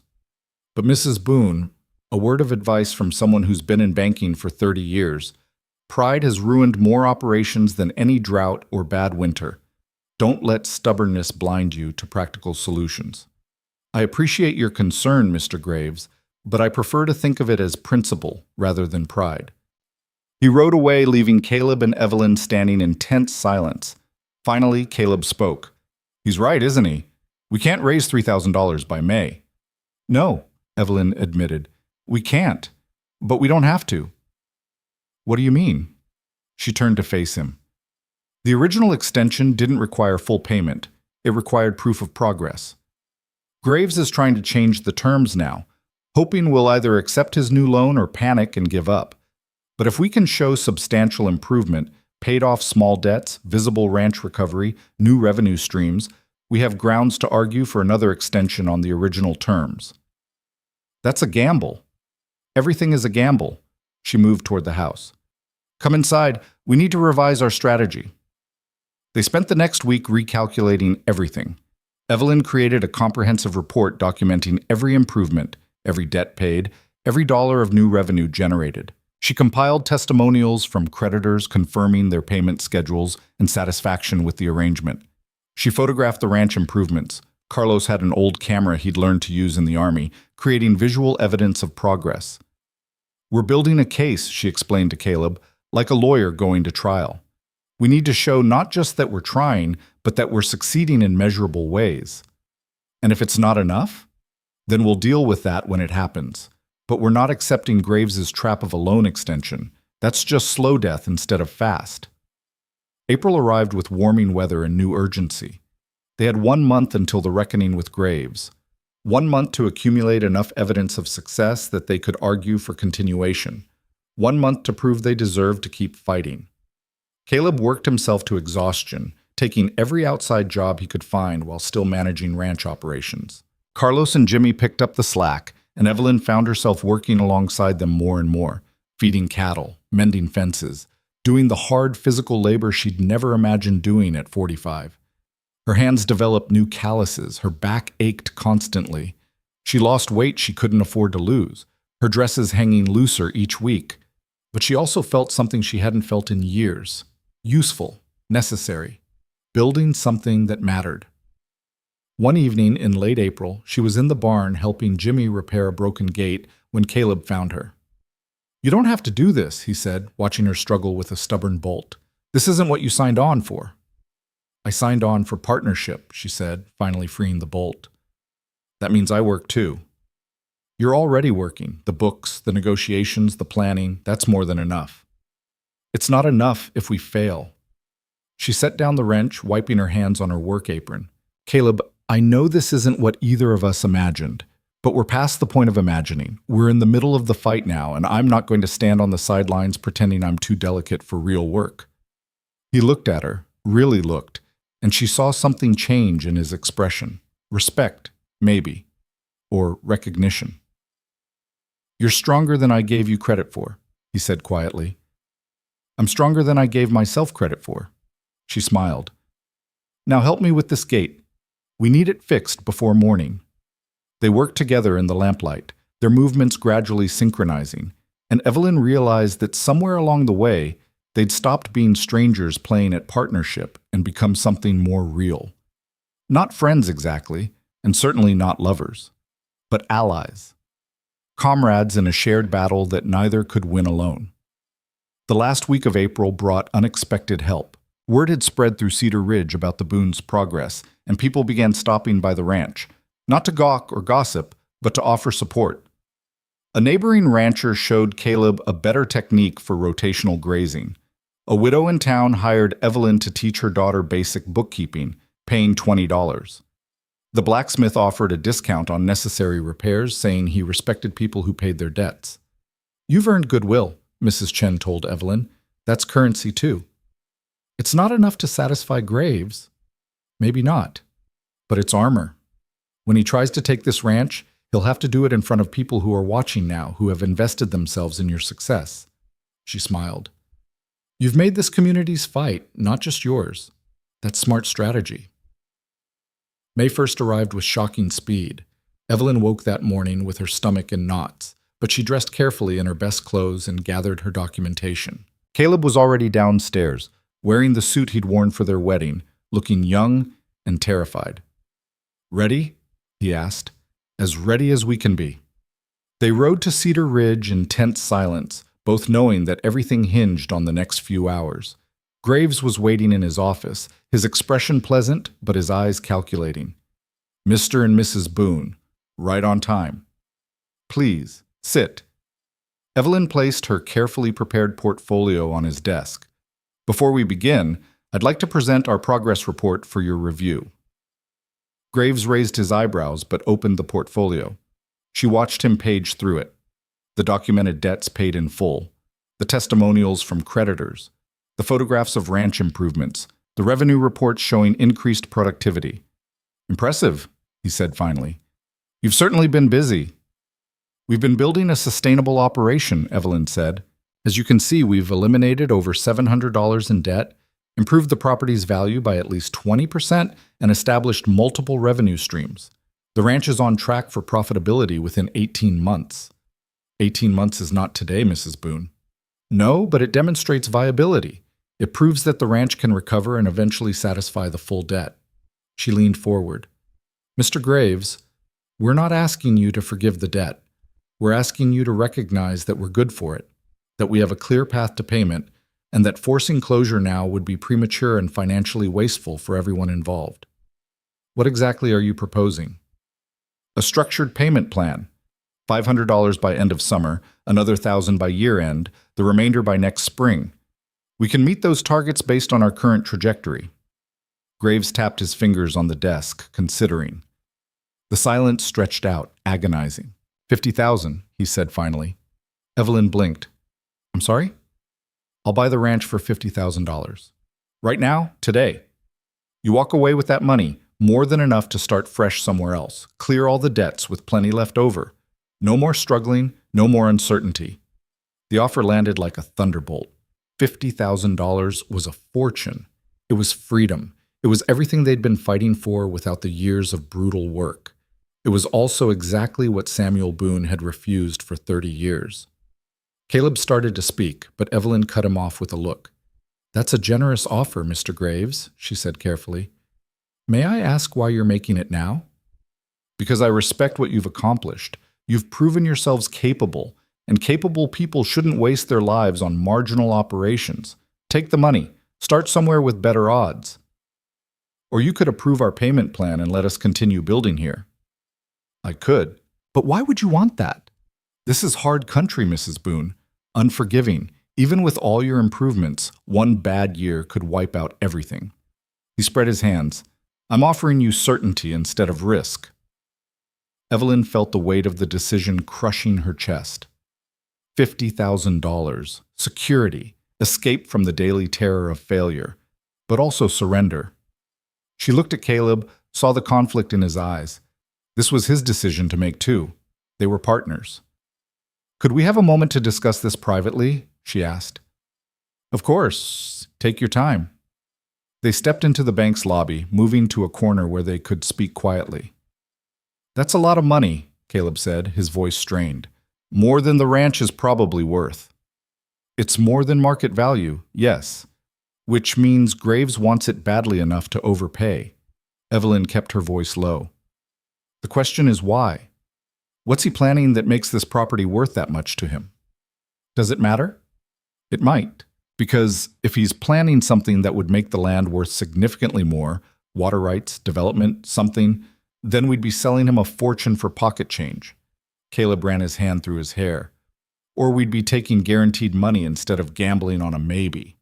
Yes. They stood in silence, the enormity of the choice settling over them. Everything they'd worked for, everything they'd built over the past months, came down to this moment. What do you want to do? Caleb asked finally. Evelyn thought about the past 4 months. The exhaustion, the fear, the constant balancing act between hope and despair. But also the satisfaction of paying debts, of seeing the ranch improve, of building something with her own hands that belonged to her. I want to fight, she heard herself say. I want to see if we can actually pull this off. Even though it's probably crazy? Especially because it's probably crazy. She met his eyes. I've spent my whole life making safe choices, Caleb. Every single one of them led to disappointment eventually. Maybe it's time to make the dangerous choice and see where that goes. A slow smile spread across his face. Yeah, okay. They returned to Graves's office together, united in their decision. Thank you for the generous offer, Mr. Graves, Evelyn said. But we decline. We'd like to proceed with the payment plan I proposed. Something flickered in Graves's expression. Anger, frustration, maybe even a grudging respect. You're making a mistake. Perhaps, but it's our mistake to make. He stared at them for a long moment, then pulled out a fresh piece of paper. Fine. I'll draw up the payment plan. But understand this. You miss even one payment, the full amount comes due immediately. No more extensions, no more negotiations. Agreed? Agreed, Evelyn said. They signed the new agreement, binding themselves to targets that would require every ounce of effort they possessed. When they walked out of the bank, Evelyn felt simultaneously lighter and heavier. Lighter for having made the choice, heavier for accepting the burden it entailed. We just turned down $50,000, Caleb said as they climbed into the wagon. We did. That was either the bravest thing I've ever done or the stupidest. Probably both. Evelyn settled into her seat. But it's done now, so we'd better make it work. As they drove out of Cedar Ridge, the ranch waiting for them beyond the hills, Evelyn felt something shift inside her chest. Not certainty, she'd never have that, but determination, purpose, the bone-deep commitment of someone who'd chosen their path and would walk it all the way to the end, whatever that end might be. They'd bought themselves time, but time was just another word for opportunity to fail or succeed, and success would require everything they had and more. The real fight was just beginning. The summer sun beat down mercilessly as Evelyn worked beside Carlos in the vegetable garden, her back screaming in protest with every movement.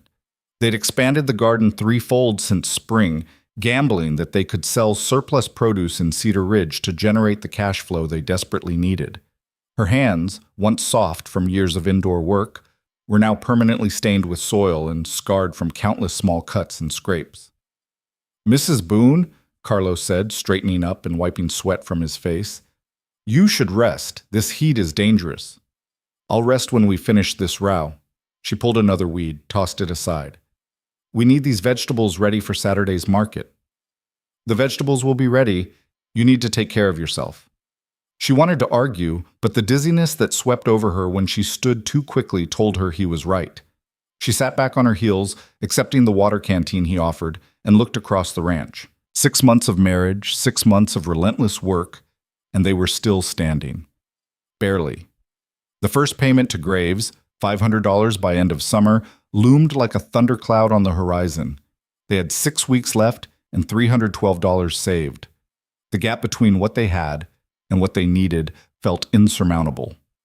Caleb emerged from the barn, leading one of the horses they'd been breaking for sale. The animal was skittish, dancing sideways, and Evelyn watched her young husband work with patient determination, gentling the horse with quiet words and steady hands. He'd grown thinner over the summer, the boyishness burning away to reveal harder, more defined features. Sometimes she looked at him and forgot he was only 24. The weight of responsibility had aged him into something more solid. "That's the third horse this month," Carlos observed. "He's getting better at the training." "He's getting better at everything," Evelyn said quietly, "whether he knows it or not." That evening, as had become their habit, she and Caleb sat on the porch reviewing the day's progress and planning tomorrow's work. It was the only time they truly talked anymore, both too exhausted for much conversation otherwise. "Richardson wants to buy that mare," Caleb said, nodding toward the horse now contentedly grazing in the near pasture. "He's offering $120. Take it. We need the cash." Evelyn marked it in her ledger. "That puts us at $432 toward the $500. $68 short with 5 weeks to go." "I know the math, Caleb." He was quiet for a moment. "We could sell the remaining hay early. Might get 40 for it. And leave ourselves short for winter. That's borrowing from the future to pay the present. We're already doing that with everything else." He wasn't wrong. Every decision was a trade-off, every choice a gamble. They were running a race against their own resources, trying to generate enough revenue before they consumed everything they had. "The vegetable sales have been better than expected," Evelyn said, trying to find optimism somewhere. "If we can maintain that through July, we might clear another $30. Might. Might is all we have right now." Caleb leaned back in his chair, closing his eyes.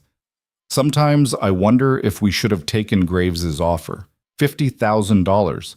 We could be anywhere right now, doing anything, instead of killing ourselves for something that might fail anyway." The words stung, not because they were wrong, but because Evelyn had the same thoughts in her darkest moments. But hearing them from Caleb felt like betrayal somehow. "Are you saying you regret our decision?" He opened his eyes, looked at her. "I'm saying I'm tired. I'm saying some days I can't remember why we're doing this." "But we're doing this because it's ours," Evelyn said, her voice harder than she intended. "Because walking away would mean everything we've built meant nothing, because giving up is easier than fighting, and we're not people who take the easy way." "Aren't we? Wouldn't easy be better sometimes? Easy would be you staying a ranch hand for someone else's operation. Easy would be me living off my sister's charity, grateful for scraps. Easy would be selling to Graves and letting him win." She stood, her exhaustion converting to anger. "If you want easy, Caleb, then you married the wrong woman." She went inside before he could respond, her hands shaking with fury and fear. Because underneath her anger was the terrifying thought that maybe he was right. Maybe they were fools fighting a losing battle out of stubborn pride rather than practical wisdom. Mrs. Chen was in the kitchen, kneading bread dough with her usual steady rhythm. She glanced at Evelyn's face and said nothing, just kept working. After a moment, Evelyn joined her, taking out her own frustration on a ball of dough. "He's scared," Mrs. Chen said finally. "We're all scared." "Yes, but men his age think fear is weakness. They don't know yet that fear is just information, telling you what matters." She shaped her dough into a loaf. "He's afraid of failing you, of proving he wasn't capable of this. That's different than wanting to quit." "It sounds like wanting to quit." "It sounds like wanting permission to quit, which is not the same thing." Mrs. Chen placed her bread in a pan. "He's asking you to be strong enough for both of you right now. Later, when you're weak, he'll be strong for you. That's how partnership works." Evelyn worked the dough in silence, processing this. She heard the screen door open and close, Caleb's boots crossing the floor, then stopping in the kitchen doorway. "I'm sorry," he said. "I didn't mean it the way it sounded." She didn't turn around. "How did you mean it?" "I meant I'm exhausted and overwhelmed, and sometimes I need to say that out loud instead of pretending I'm fine all the time." He moved closer. "But I don't want to quit. I don't regret our choice. I just needed to voice the doubt before it poisoned me from the inside." Evelyn set down her dough, turned to face him. He looked young again in the lamplight, vulnerable in a way that made her chest ache. I have doubts too, she admitted, every single day. I lie awake at night running numbers and terrifying myself with all the ways this could fail. Then maybe we should tell each other that sometimes, instead of pretending we're both invincible. Maybe we should. She managed a small smile. Though I warn you, my 3 a.m. panic sessions are quite comprehensive. I've imagined failures you probably haven't even thought of yet. I look forward to hearing them, he said, and there was warmth in his voice now, the tension between them easing. Mrs. Chen made a dismissive sound. You two finish this bread. I'm going to bed. Tomorrow comes early, whether you're ready or not. After she left, Caleb and Evelyn worked side by side in comfortable silence, shaping loaves and preparing them for the morning baking. It was domestic and ordinary, and somehow more intimate than anything they'd shared before. Just two people working together in a quiet kitchen while the ranch settled into night around them. Thank you for staying strong earlier, Caleb said quietly. When I was weak. You weren't weak, you were honest. She covered the bread with a cloth. There's a difference. Still, thank you. They climbed the stairs together, pausing at the hallway that led to their separate rooms. The arrangement had seemed sensible in December, necessary even. Now, in July, with 6 months of partnership behind them, it felt increasingly strange to maintain such formality. But neither of them knew how to suggest changing it without making everything awkward. Good night, Evelyn. Good night. She lay in bed that night, listening to the house creak and settle, and thought about the conversation on the porch. Caleb was right to voice his doubts. They couldn't sustain this level of intensity indefinitely without acknowledging the cost. But she also knew that acknowledging doubt and surrendering to it were different things entirely. The next morning brought unexpected visitors. 2 men rode up to the ranch just after breakfast, well-dressed city types who looked completely out of place against the rough frontier backdrop. Mrs. Boone? The older one called, dismounting. My name is Harrison Thorne, and this is my associate, Mr. Whitmore. We're representatives of the Western Land Development Company. Might we have a word with you and your husband? Caleb emerged from the barn, wiping his hands on his work pants, his expression wary. What's this about? We're in the business of identifying promising properties for potential investment and development, Thorne said, his smile professionally pleasant. Your ranch has come to our attention as a property of particular interest. Warning bells clanged in Evelyn's mind. Who told you about our ranch? We have many sources of information, Mrs. Boone, but I assure you our interest is genuine and our offer will be generous. We're not selling, Caleb said flatly. Perhaps you'd like to hear our offer before deciding? Whitmore pulled out a leather portfolio. We're prepared to offer $60,000 for the property, complete with all buildings, livestock, and equipment. That's 12% above current market value, and we can close within 30 days. $60,000. $10,000 more than Graves had offered. The number was staggering. Why? Evelyn asked. What makes this property worth that much to you? Thorne's smile widened. Let's just say we have plans for development in this region, and your property occupies a strategic location. The creek, the grazing land, the access routes, all very valuable for what we have in mind. And what exactly do you have in mind? That's proprietary information, I'm afraid. But I assure you, it's perfectly legal and above board. We're simply offering you an opportunity to profit from your land's potential value. Evelyn glanced at Caleb, saw the same suspicion in his eyes that she felt. This was too convenient, too well-timed, and 10,000 more than Graves's offer suggested either incredible coincidence or deliberate strategy. Did Martin Graves send you? She asked bluntly. Thorne's expression didn't change, but something flickered in his eyes. Mr. Graves is an investor in our company, yes, but this offer comes from the company itself, and I assure you it's independent of any personal relationship Mr. Graves might have with your property. He can't force us to sell, so he's trying to outbid himself through a shell company, Caleb said. That's what this is. I wouldn't characterize it quite that way. How would you characterize it? Evelyn interrupted. Because it seems to me that Mr. Graves has been trying to acquire this ranch for years, first through debt foreclosure, then through direct purchase, and now through a supposedly independent development company that just happens to have him as an investor. She crossed her arms. That's not coincidence, that's desperation. Whitmore frowned. Mrs. Boone, I think you're reading too much into... I'm reading exactly what's there. Mr. Graves wants this land badly enough to create an elaborate scheme to acquire it, which tells me it's worth far more than $60,000. She looked at Thorne directly. So no, gentlemen, we're not selling, not for $60,000, not for $100,000. This ranch belongs to us, and it's going to stay that way. Thorne's pleasant expression hardened. That's a very definitive answer to make without consultation. My wife speaks for both of us, Caleb said, moving to stand beside Evelyn. We're not interested. You can tell Graves he'll have to find another way. The two men exchanged glances, some silent communication passing between them. Then Thorne smiled again, though it didn't reach his eyes. Very well, but the offer stands for 30 days should you reconsider. Here's my card. Good day. They rode away, leaving Caleb and Evelyn standing in tense silence. Finally, Caleb spoke. That wasn't a coincidence. No. Graves knows we're struggling to make the payment. He's trying to offer us an escape route that looks too good to refuse. Evelyn turned the business card over in her hands, which means whatever he's planning for this land is worth significantly more than $60,000. Water rights, Carlos said from behind them. They turned to find him standing by the barn, having apparently overheard everything. Sorry, I didn't mean to listen, but I couldn't help it, and I've been thinking about why Graves wants this land so badly. The creek, Caleb said slowly. The creek feeds into his properties downstream, yes. But more than that, if he controls the source, he controls allocation. He could sell water rights to other ranchers, charge fees for access, essentially create a monopoly on the most precious resource in this region. Carlos looked apologetic. Your uncle understood this. It's why he never sold, even when Graves offered premium prices. And if drought comes again? Evelyn asked.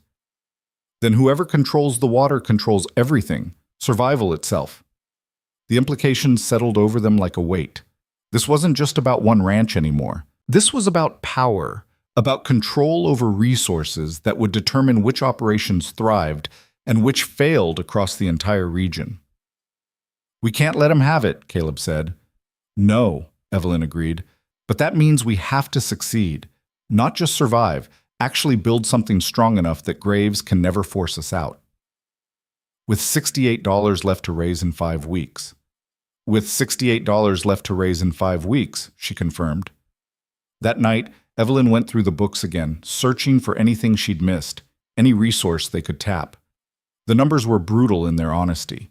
Unless something changed dramatically, they weren't going to make the payment. She was still at the desk when Caleb came in after midnight, probably checking on the pregnant cow that was due to calve any day. You should sleep, he said. So should you. He pulled up a chair beside her, looking at the ledger spread across the desk. It's not enough, is it? Not yet. Will it be? She wanted to lie, to offer false hope, but they'd promised honesty between them. I don't know, we're going to be very close, and close might not be good enough. What if we sold something? Personal items, equipment we could do without. I've already accounted for everything we could realistically sell without crippling the operation. She rubbed her eyes. The truth is, Caleb, we gambled on revenue streams that haven't materialized as quickly as we hoped. The vegetable sales are good, but not great. The horse breaking is profitable, but time-intensive. The cattle won't be ready for market until fall. So we're going to fail. I didn't say that. I said it's going to be close. She looked at him. Sometimes close is enough. Sometimes you make the deadline by inches, and it counts just as much as making it by miles. And sometimes you miss by inches and lose everything anyway. Yes, she admitted. Sometimes that happens too. He was quiet for a long moment. Then, what would you do if we fail? If Graves forecloses and we lose the ranch? The question caught her off guard. She'd been so focused on preventing failure that she hadn't really considered the aftermath of it. I don't know, she said honestly. Find work somewhere, I suppose. Use whatever skills I have to survive. Would you regret it? Trying this? She considered carefully.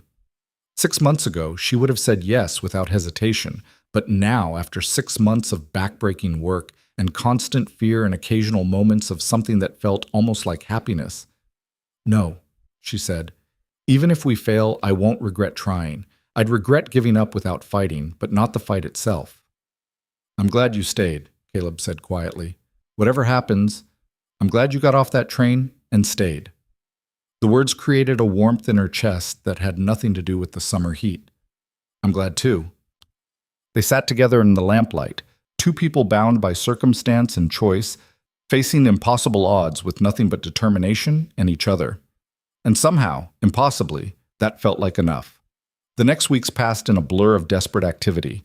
They sold every horse they could spare, hawked vegetables until Evelyn's voice was hoarse from calling out prices at the Saturday market, took on any work that paid cash regardless of how exhausting. Carlos broke his hand working on a difficult fence repair, but kept working anyway, doing one-handed what most men couldn't do with two. Jimmy developed a talent for finding odd jobs in town, returning each evening with a few more precious dollars. Mrs. Chen's chickens became legendary for their productivity, and she negotiated deals with 3 different restaurants for regular egg deliveries. Even she seemed to radiate determination, as if the entire household had silently agreed that failure was simply not acceptable. With 1 week left, they had $473, $27 short. "We could borrow it," Caleb suggested desperately, "from neighbors, friends, anyone. And create new debt to pay old debt? That's just moving the problem around." Evelyn stared at the numbers as if she could will them to change. "There has to be something we're missing." "The Winchester rifle," Mrs. Chen said from the doorway. "In Mr. Boone's room. It's worth at least $30, maybe more to the right buyer." Caleb's face went pale. "That was Uncle Sam's. His father gave it to him."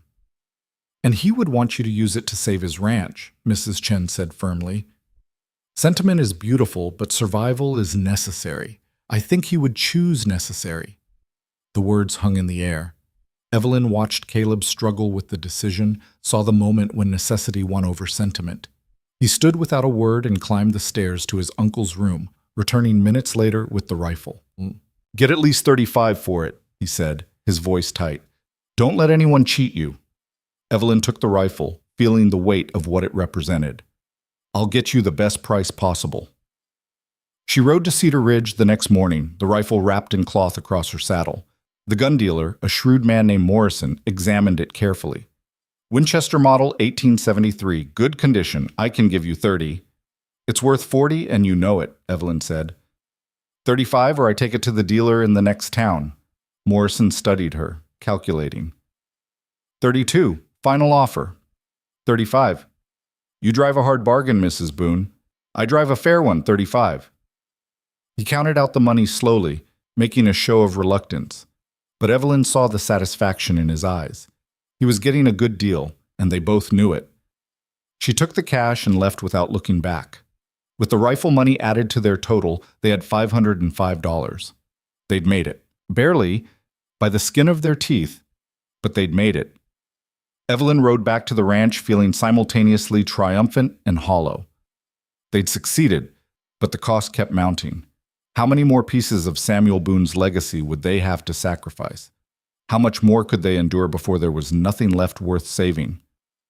Caleb met her at the barn, his face questioning. When she told him the amount, relief and grief warred in his expression.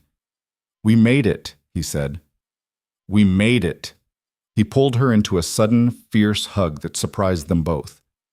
For a moment, she felt the solid warmth of him, the desperate relief in the way his arms tightened around her, and something shifted in her chest, a barrier she'd carefully maintained cracking just slightly. Then he released her, stepping back quickly, color rising in his face. "Sorry, I didn't mean to—" "It's all right," she said, her own heart beating faster than the embrace warranted. "We earned a moment of celebration." That evening, they rode to Cedar Ridge together and delivered the $500 to Martin Graves. His expression as he counted the money was carefully neutral, but Evelyn saw the flash of frustration in his eyes. "Right on time," he said. "I must admit, Mrs. Boone, you continue to exceed expectations." "We honor our commitments, Mr. Graves, as we will continue to do." She stood. "We'll see you again in December with the next payment." Outside, as they climbed back into the wagon, Caleb let out a long breath. 1 down, 2 to go. 1 day at a time, Evelyn said. That's all we can manage. The summer heat began to break in late August, and with the slightly cooler temperatures came a shift in the ranch's dynamics. They'd proven they could make the payments, but more than that, they'd proven they could work together under crushing pressure without breaking. The separate bedrooms started to feel increasingly absurd. They spent their evenings on the porch talking, their mornings working side by side, their days coordinating every aspect of ranch operations. They knew each other's habits, preferences, fears, and strengths. They were partners in every meaningful sense, except one. One September evening, as they sat reviewing the books by lamplight, Caleb's hand brushed against Evelyn's as they both reached for the same ledger. Neither pulled away immediately. The contact lasted a heartbeat longer than necessary, and in that heartbeat, everything changed. Evelyn, Caleb said quietly, not moving his hand. This arrangement we have, the separate rooms, the formality, does it still make sense? Her heart hammered. What are you asking? I'm asking if maybe we've moved past the point where we need to maintain quite so much distance. He turned his hand, letting his fingers intertwine with hers. I'm asking if you might want something more than partnership. She looked at their joined hands, his young and work-roughened, hers older and scarred. The age difference that had seemed so insurmountable in December felt less significant now. They'd built something together that transcended years or conventions, a genuine connection forged in shared struggle and mutual respect. I don't know how to do this, she admitted. I was married for 6 months 25 years ago. I don't know how to be a wife in any real sense. I don't know how to be a husband. We're both figuring this out as we go. He squeezed her hand gently. But Evelyn, somewhere along the way, this stopped being just business for me. You're not just my partner in saving the ranch. You're the person I want to build a life with, whatever that life looks like. The words terrified and thrilled her in equal measure. She'd come west expecting practical arrangement, not genuine feeling. But feelings had developed anyway, quietly and stubbornly, until she could no longer pretend they didn't exist. The age difference doesn't matter to me. Does it matter to you? Did it? She'd spent months worrying about what others thought, about propriety and appearances. But here, alone with Caleb in the lamplight, those concerns felt distant and unimportant. No, she said. Not anymore. He smiled, genuine and warm, and something in her chest loosened, some tight knot of fear and self-protection that she'd been carrying for longer than she could remember. Then maybe, he said, we could start over. Not as strangers making a business arrangement, but as two people choosing each other because we want to, not because we have to. I'd like that, she whispered. He leaned forward slowly, giving her time to pull away if she wanted. She didn't. When his lips met hers, gentle and questioning, she felt the last of her carefully constructed walls crumble. This was what she'd been afraid of. Not the work or the risk or the possible failure, but this. Opening herself to wanting something more than survival. Letting herself hope for happiness instead of just security. When they finally pulled apart, both slightly breathless, Caleb rested his forehead against hers. I know the timing's terrible, he said. We're still drowning in debt and fighting for survival, and none of this is resolved. The timing will never be perfect, Evelyn said. We work with what we have. What we have is each other. Yes, she agreed. We do. That night, for the first time, Evelyn didn't sleep alone in her room. The physical intimacy was tentative at first, both of them uncertain and awkward, but it deepened into something genuine and right. And when she woke in the morning with Caleb's arm around her waist, the early sun streaming through the window, she felt something she hadn't felt in years. Content. Not safe. They were far from safe, with 2 more payments looming and 1,000 ways this could still fall apart. But content. Grounded in the choice they'd made to build something together, whatever the cost. The autumn brought its own challenges and rewards. The cattle were ready for market, and Caleb managed to negotiate a fair price that brought in nearly $800, enough to cover the December payment with some left over for winter supplies. The vegetable garden's late harvest provided both food and additional market income. And slowly, impossibly, The ranch began to feel less like a desperate gamble and more like a home. In November, wrapped in blankets on the porch as the first snow fell, Evelyn and Caleb watched the ranch settle into its winter rhythm. "We're going to make it," Caleb said. "Aren't we?" "I think we might," Evelyn said. "Not easily, not without more struggle. But yes, I think we might actually make it." He pulled her closer, and she leaned into his warmth, watching snow dust the land they'd fought so hard to keep. The woman who'd stepped off the train nearly a year ago, desperate and alone, felt like a stranger now. That woman had been looking for safety, for a defined role in someone else's life. This woman, this Evelyn, had found something better. She'd found her own strength, her own purpose, and unexpectedly, improbably, her own happiness.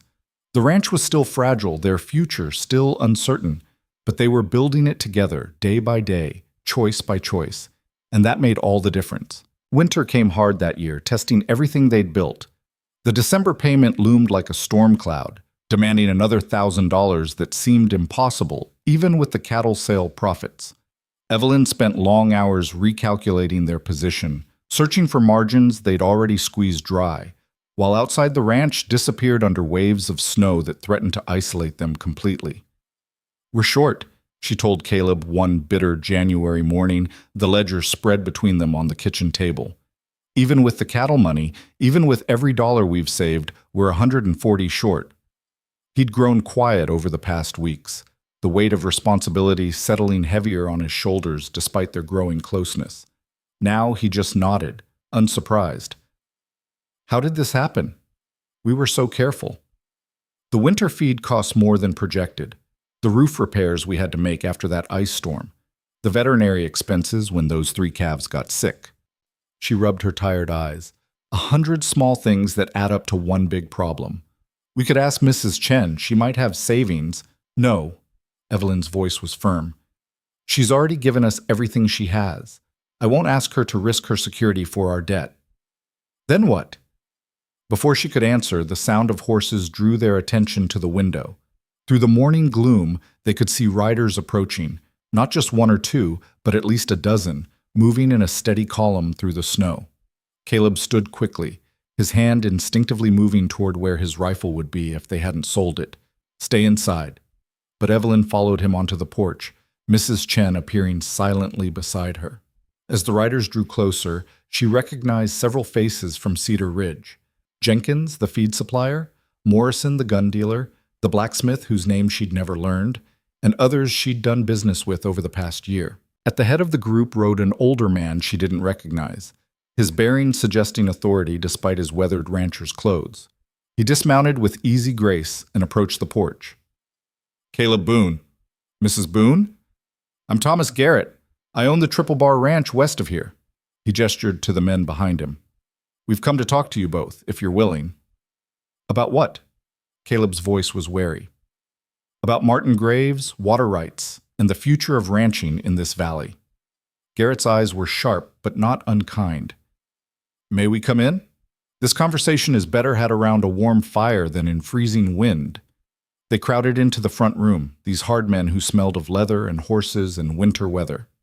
Mrs. Chen brought coffee while Evelyn and Caleb waited, tension coiling in the silence. Garrett spoke first. "Mrs. Boone, you've made quite an impression in Cedar Ridge over the past year, paying your debts on time, working harder than most men half your age, transforming a failing operation into something viable. People notice that." "I appreciate the kind words, Mr. Garrett, but I suspect you didn't ride through a snowstorm to deliver compliments." A smile flickered across his weathered face. "Direct. I like that." "No, we came because we've learned something disturbing about Martin Graves' plans for this region, and it concerns all of us." Jenkins stepped forward. "I have a cousin who works as a clerk in the county recorder's office. He's been seeing documents filed by the Western Land Development Company, the same group that tried to buy you out last summer." "We remember them," Caleb said. "What you probably don't know is they've been quietly buying up land all along this creek system. Small parcels, foreclosed properties, anything they can acquire. Your ranch is the keystone, the source point. If they control it, they control everything downstream." "We figured that much already," Evelyn said. But did you know Graves plans to dam the creek? Garrett's voice was hard. To create a reservoir on your property that would let him regulate water flow to every ranch in this valley. He'd charge fees for access, control allocation based on who's willing to pay his prices. It would give him monopoly power over the single most precious resource we have. The implications crashed over Evelyn like a wave. That's why he's been so aggressive about acquiring this property. Exactly. And why we can't let him succeed. Garrett looked around at the assembled ranchers. We've talked amongst ourselves, those of us who see what's coming. If you lose this ranch to foreclosure, Graves wins, and the rest of us become dependent on his goodwill for our very survival. We can't allow that. So what are you proposing? Caleb asked. Morrison, the gun dealer, spoke up.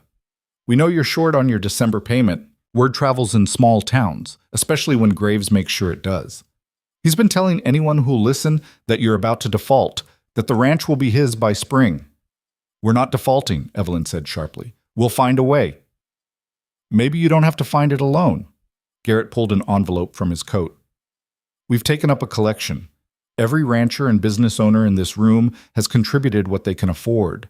It's not charity, it's investment in our collective future. Because if you survive, we all have a better chance of surviving what's coming. He held out the envelope. Evelyn stared at it, pride warring with necessity. We can't accept charity. It's not charity, Jenkins said firmly. It's a loan. 0 interest, payable when you can afford it, no pressure. We're investing in you because you've proven you're worth investing in. And because, the blacksmith added, watching you stick it to Graves has been the most entertainment this valley's had in years. We'd like to see how it ends. Scattered laughter rippled through the group, breaking some of the tension. Caleb looked at Evelyn, questions in his eyes.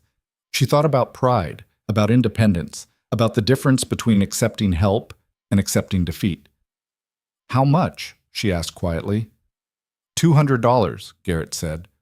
Along with our commitment to support your operation however we can. Labor, equipment loans, whatever you need. $200.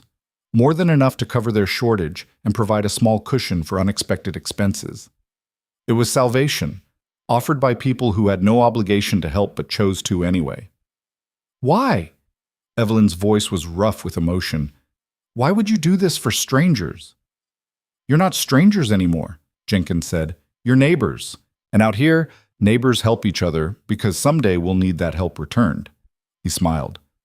Besides, you paid me every dollar you owed, on time, even when I know it cost you.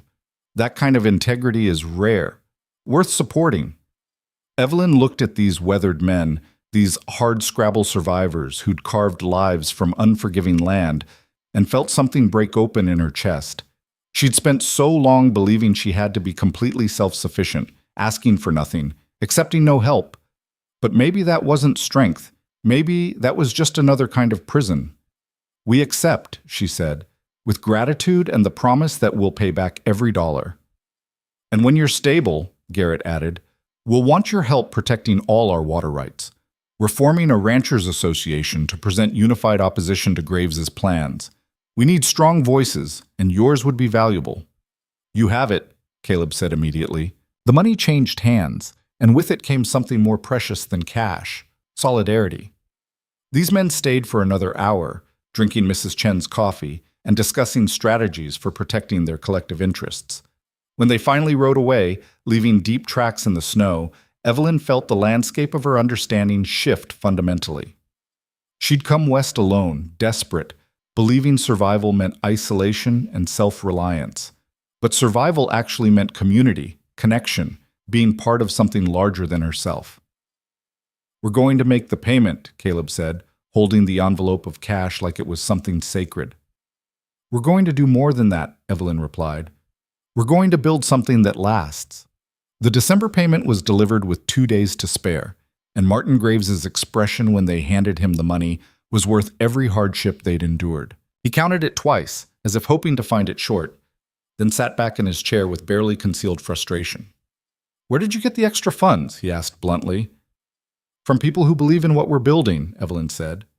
The same people who are now very interested in your plans for water management in this region. His eyes narrowed. I don't know what you're talking about. Don't you? The Western Land Development Company? The reservoir plans, the monopoly you're trying to create. She leaned forward. You made a mistake, Mr. Graves. You assumed we were isolated, fighting alone. But we're not. We're part of a community now, and that community won't let you control their survival. Community support doesn't pay debts, Mrs. Boone. You still owe me $1,500. Which we'll pay. Every dollar, on schedule, as agreed. She stood. But what you won't get is this ranch. Not through foreclosure, not through pressure, not through any scheme you devise. We're here to stay. Outside, Caleb was grinning like a fool. Did you see his face? He looked like he'd bitten into a lemon. He's dangerous when he's frustrated, Evelyn cautioned. We need to be careful. Men like Graves don't give up. They just change tactics. Let him try. We've got allies now. They rode home through winter sunshine, the world blinding white and beautiful. That evening, as they celebrated with Mrs. Chen, Carlos, and Jimmy, Evelyn allowed herself to feel something she hadn't felt in decades. Hope. Not the desperate, fragile hope she'd carried onto the train a year ago, but something stronger, rooted in actual accomplishment and genuine partnership. The winter months passed with relative peace. The Ranchers Association met regularly, building a formal organization to protect water rights and resist Graves's monopoly plans. Evelyn found herself in leadership, her organizational skills and financial acumen proving valuable beyond their own ranch. She wrote bylaws, negotiated with the county, drafted petitions, and discovered she had a talent for advocacy she'd never known existed. Caleb, meanwhile, earned respect from the other ranchers through sheer competence. At 25, he was young, but he'd proven himself through hard work and increasingly sophisticated understanding of ranch management. Men twice his age sought his advice on horse breaking, fence construction, cattle rotation. Their marriage deepened through the winter intimacy of shared space and shared purpose. The age difference that had seemed so significant faded into irrelevance against the reality of mutual respect and genuine affection. They learned each other's rhythms, preferences, fears. They argued sometimes, fierce disagreements about priorities or strategies, but they also learned to fight fair and reconcile honestly. One February evening, curled together by the fire while snow battered the windows, Caleb said quietly, I can't imagine doing this with anyone else. Surviving bankruptcy and fighting monopolistic bankers, Evelyn teased. Living, building a life. Any of it. He turned to look at her. When you stepped off that train, I saw someone who could save the ranch. But you became so much more than that. What did I become? My partner, my equal, the person I want beside me for whatever comes next. He paused. I know I'm younger. I know people probably think, I don't care what people think anymore, Evelyn interrupted. I wasted too many years worrying about that. What I care about is that we chose each other, keep choosing each other every single day. Even when I'm stubborn? Especially then. Stubbornness is what got us this far. She smiled. Though I reserve the right to tell you when you're being an idiot. I'd expect nothing less. Spring arrived with dramatic suddenness, snow melting into rushing streams that fed the creek to overflowing. The land emerged brown and sodden, but alive, ready for another season. Evelyn and Caleb threw themselves into preparation, fences to check, fields to plant, cattle to move to fresh grazing. The final payment to Graves was due in May, and they'd been building toward it systematically. The winter had been kind, their expenses lower than projected. The community support had bought them breathing room to generate new revenue without desperation.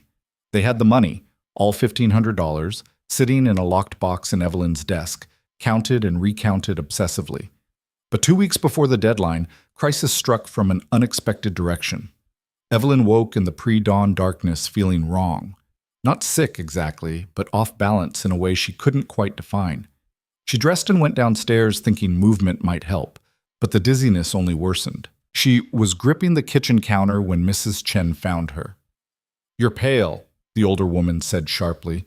Sit down. I'm fine, just a little dizzy. But the world tilted sideways and everything went black. She woke in her bed with Dr. Patterson from Cedar Ridge sitting beside her, his expression serious. Caleb hovered behind him, face tight with fear. What happened?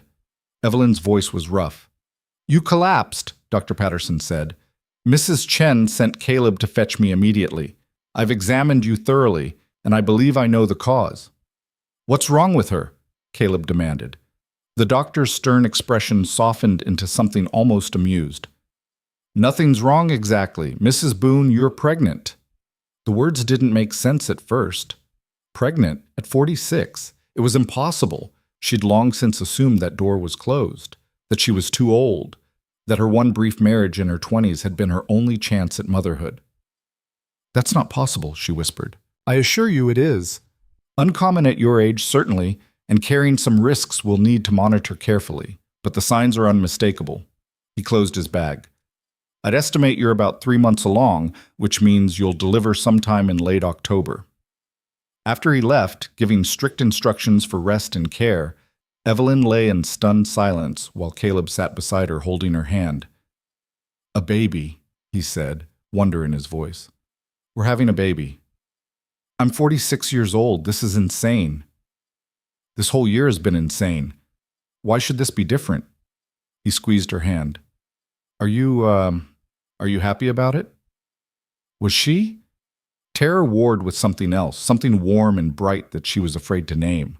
A baby, a child, a family built from this improbable partnership. I'm terrified, she admitted. I have no idea how to be a mother.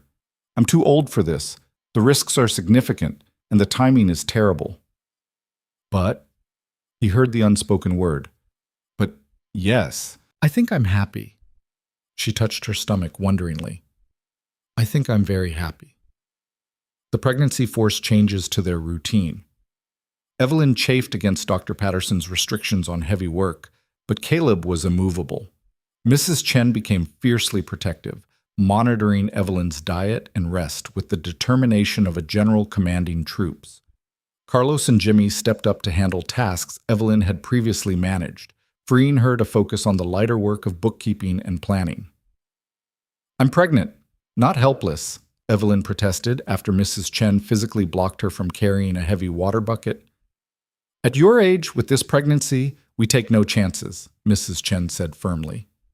You have fought too hard to build this life to risk it on foolish pride. Let others help. That is not weakness. That is wisdom. The words echoed what Evelyn had learned about accepting the rancher's loan. Letting go of total self-sufficiency didn't make her weak. It made her part of something larger. As May approached, the final payment became everyone's focus. The money was ready, counted and secured. They'd done it, paid off the entire debt a year after it had seemed impossible. The ranch was stable, profitable even, with clear paths to continued growth. 3 days before the deadline, Harrison Thorne rode out to the ranch with news. Graves is planning something, he said without preamble. My sources in town say he's been meeting with lawyers, looking for any legal technicality to invalidate your payments or claim the property anyway. On what grounds? Evelyn demanded. We've met every requirement. That's what concerns me. He's desperate enough to manufacture grounds. Thorne's expression was grim. I think he'll try to claim fraud, argue that your marriage was a sham arrangement solely to avoid foreclosure, that the debt should have been called when Samuel died, something like that. Caleb's face darkened. Our marriage is legal and legitimate. We know that. But if he can create enough legal confusion, tie things up in court, he might be able to prevent you from making the payment on time. Then he could claim default and force foreclosure before you can prove otherwise. The strategy was diabolical in its simplicity. Even if they eventually won in court, the delay could destroy them. Legal fees would consume their resources, the ranch would suffer from neglect during lengthy proceedings, and Graves would achieve his goal through attrition rather than direct conquest. We need to outmaneuver him, Evelyn said, her mind racing. If we can anticipate his move and counter it before he acts, we can neutralize the threat. How? Caleb asked. By making our payment very publicly, with witnesses, documentation, everything completely transparent and legal. We turn it into a community event that he can't attack without looking like a villain. Thorne smiled. I like the way you think, Mrs. Boone. What do you have in mind? They spent the next 2 days organizing. Evelyn drafted a complete financial report documenting every payment, every improvement, every aspect of the ranch's recovery. She gathered testimonials from creditors, neighbors, business associates. She prepared a comprehensive presentation that would make any claim of fraud or irregularity impossible to sustain. On the day the final payment was due, they rode into Cedar Ridge not alone, but accompanied by nearly 24 ranchers and townspeople, all witnesses to the culmination of a year's desperate struggle. Martin Graves was waiting in his office, but his expression when he saw the crowd was priceless: shock, frustration, and the dawning realization that he'd been outmaneuvered.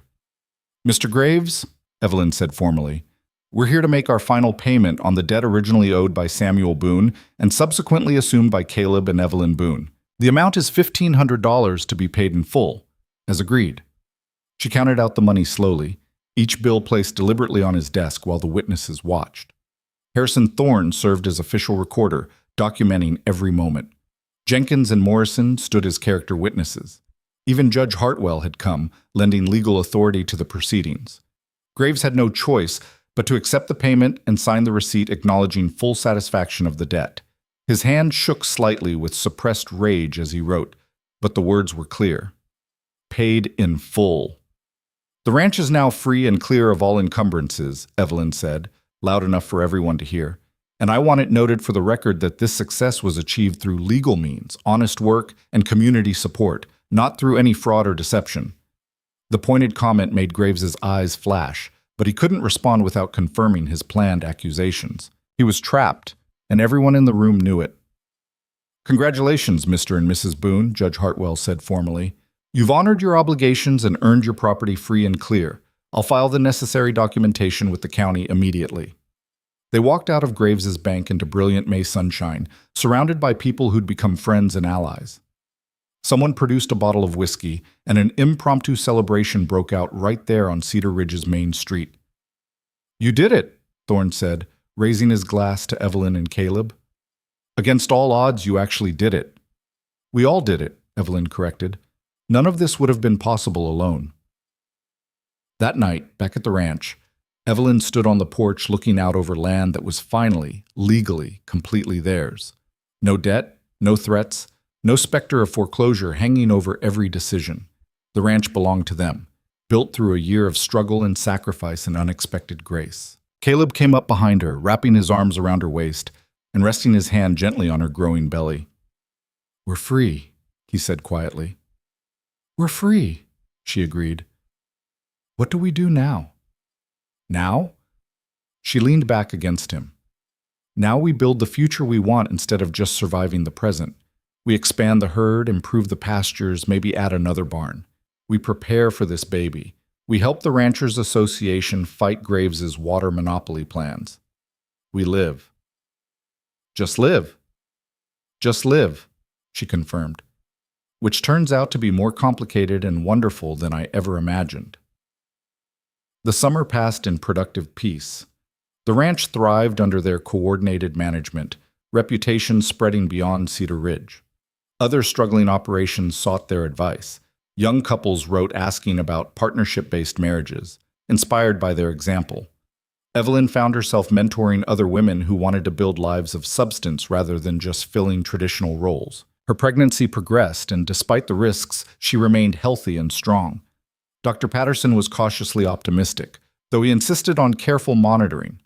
Caleb became comically overprotective, trying to prevent her from doing anything more strenuous than breathing. "I'm carrying a baby, not made of glass," Evelyn protested when he tried to stop her from riding her horse to check the north pasture fence. Dr. Patterson said to avoid heavy lifting and excessive exertion. "Riding a horse at a walk is neither." She softened her tone. "Caleb, I appreciate your concern, but I can't spend the next 4 months sitting idle. I'll go mad. I just don't want anything to happen to you. To either of you."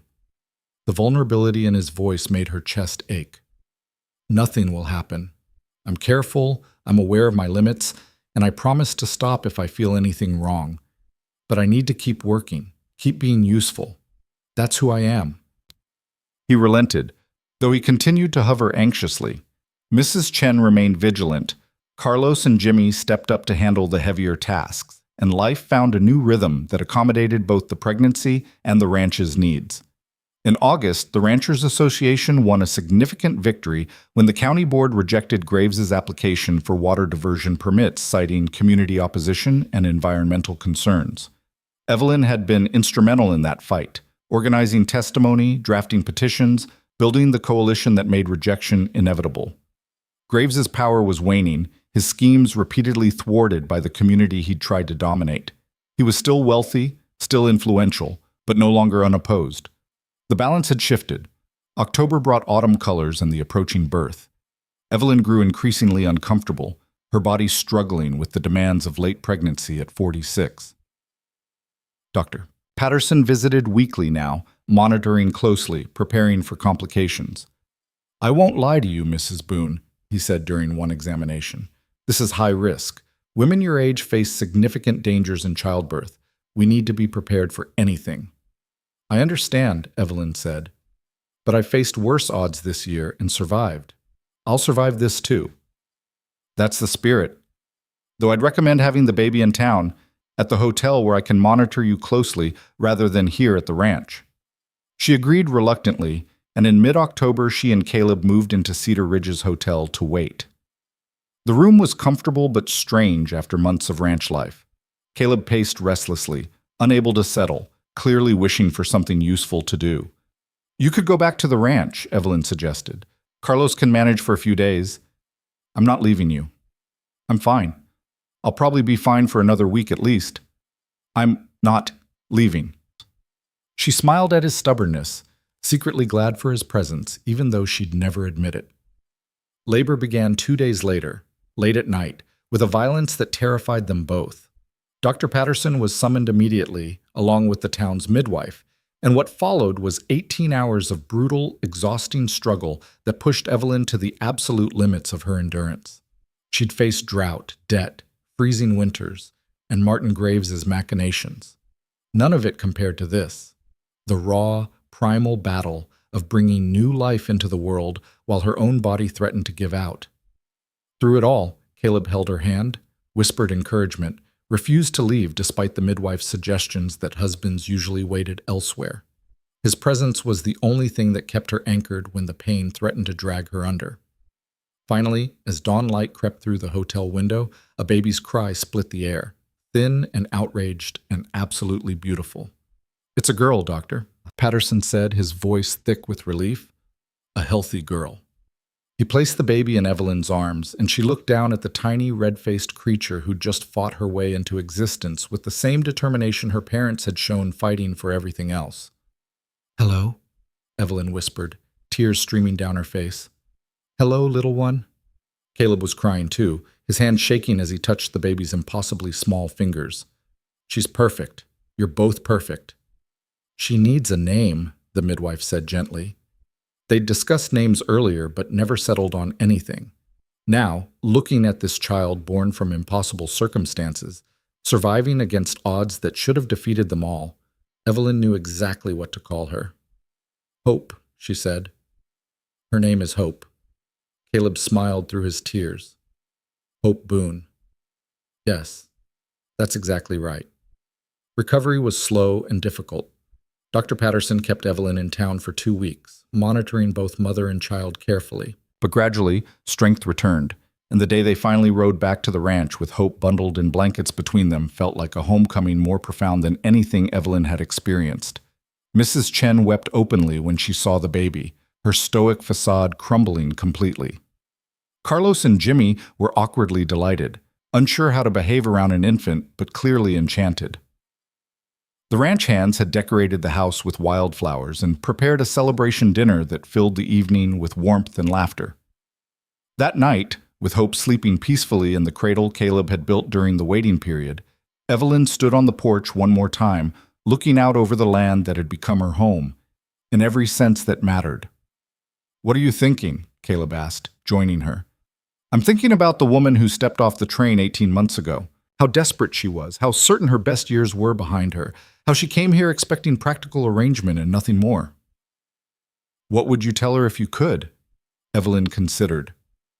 "I'd tell her that life doesn't end at 45, that the best chapters can come when you stop following the expected path and start writing your own story, That partnership built on respect and shared purpose can become love deeper than anything built on romance alone. She turned to look at him. I tell her that the dangerous choice is sometimes the right one, and that it's never too late to claim a life worth living. Caleb pulled her close, and they stood together in the darkness, listening to the ranch settle around them and the soft breathing of their daughter inside. Evelyn had come west chasing one last chance at a future she thought had passed her by. She'd found something infinitely better, not just survival, but purpose, not just security, but belonging, not just partnership, but family. The land stretched away toward mountains she couldn't see in the darkness, vast and unforgiving and beautiful. It had tested her, broken her down, and rebuilt her into something stronger than she'd ever been. And in return, she'd claimed it, shaped it, made it hers through blood and sweat and sheer stubborn determination. She was Evelyn Boone, 46 years old, wife, mother, rancher, and survivor. She'd arrived too late for the life she'd planned and exactly on time for the life she was meant to live.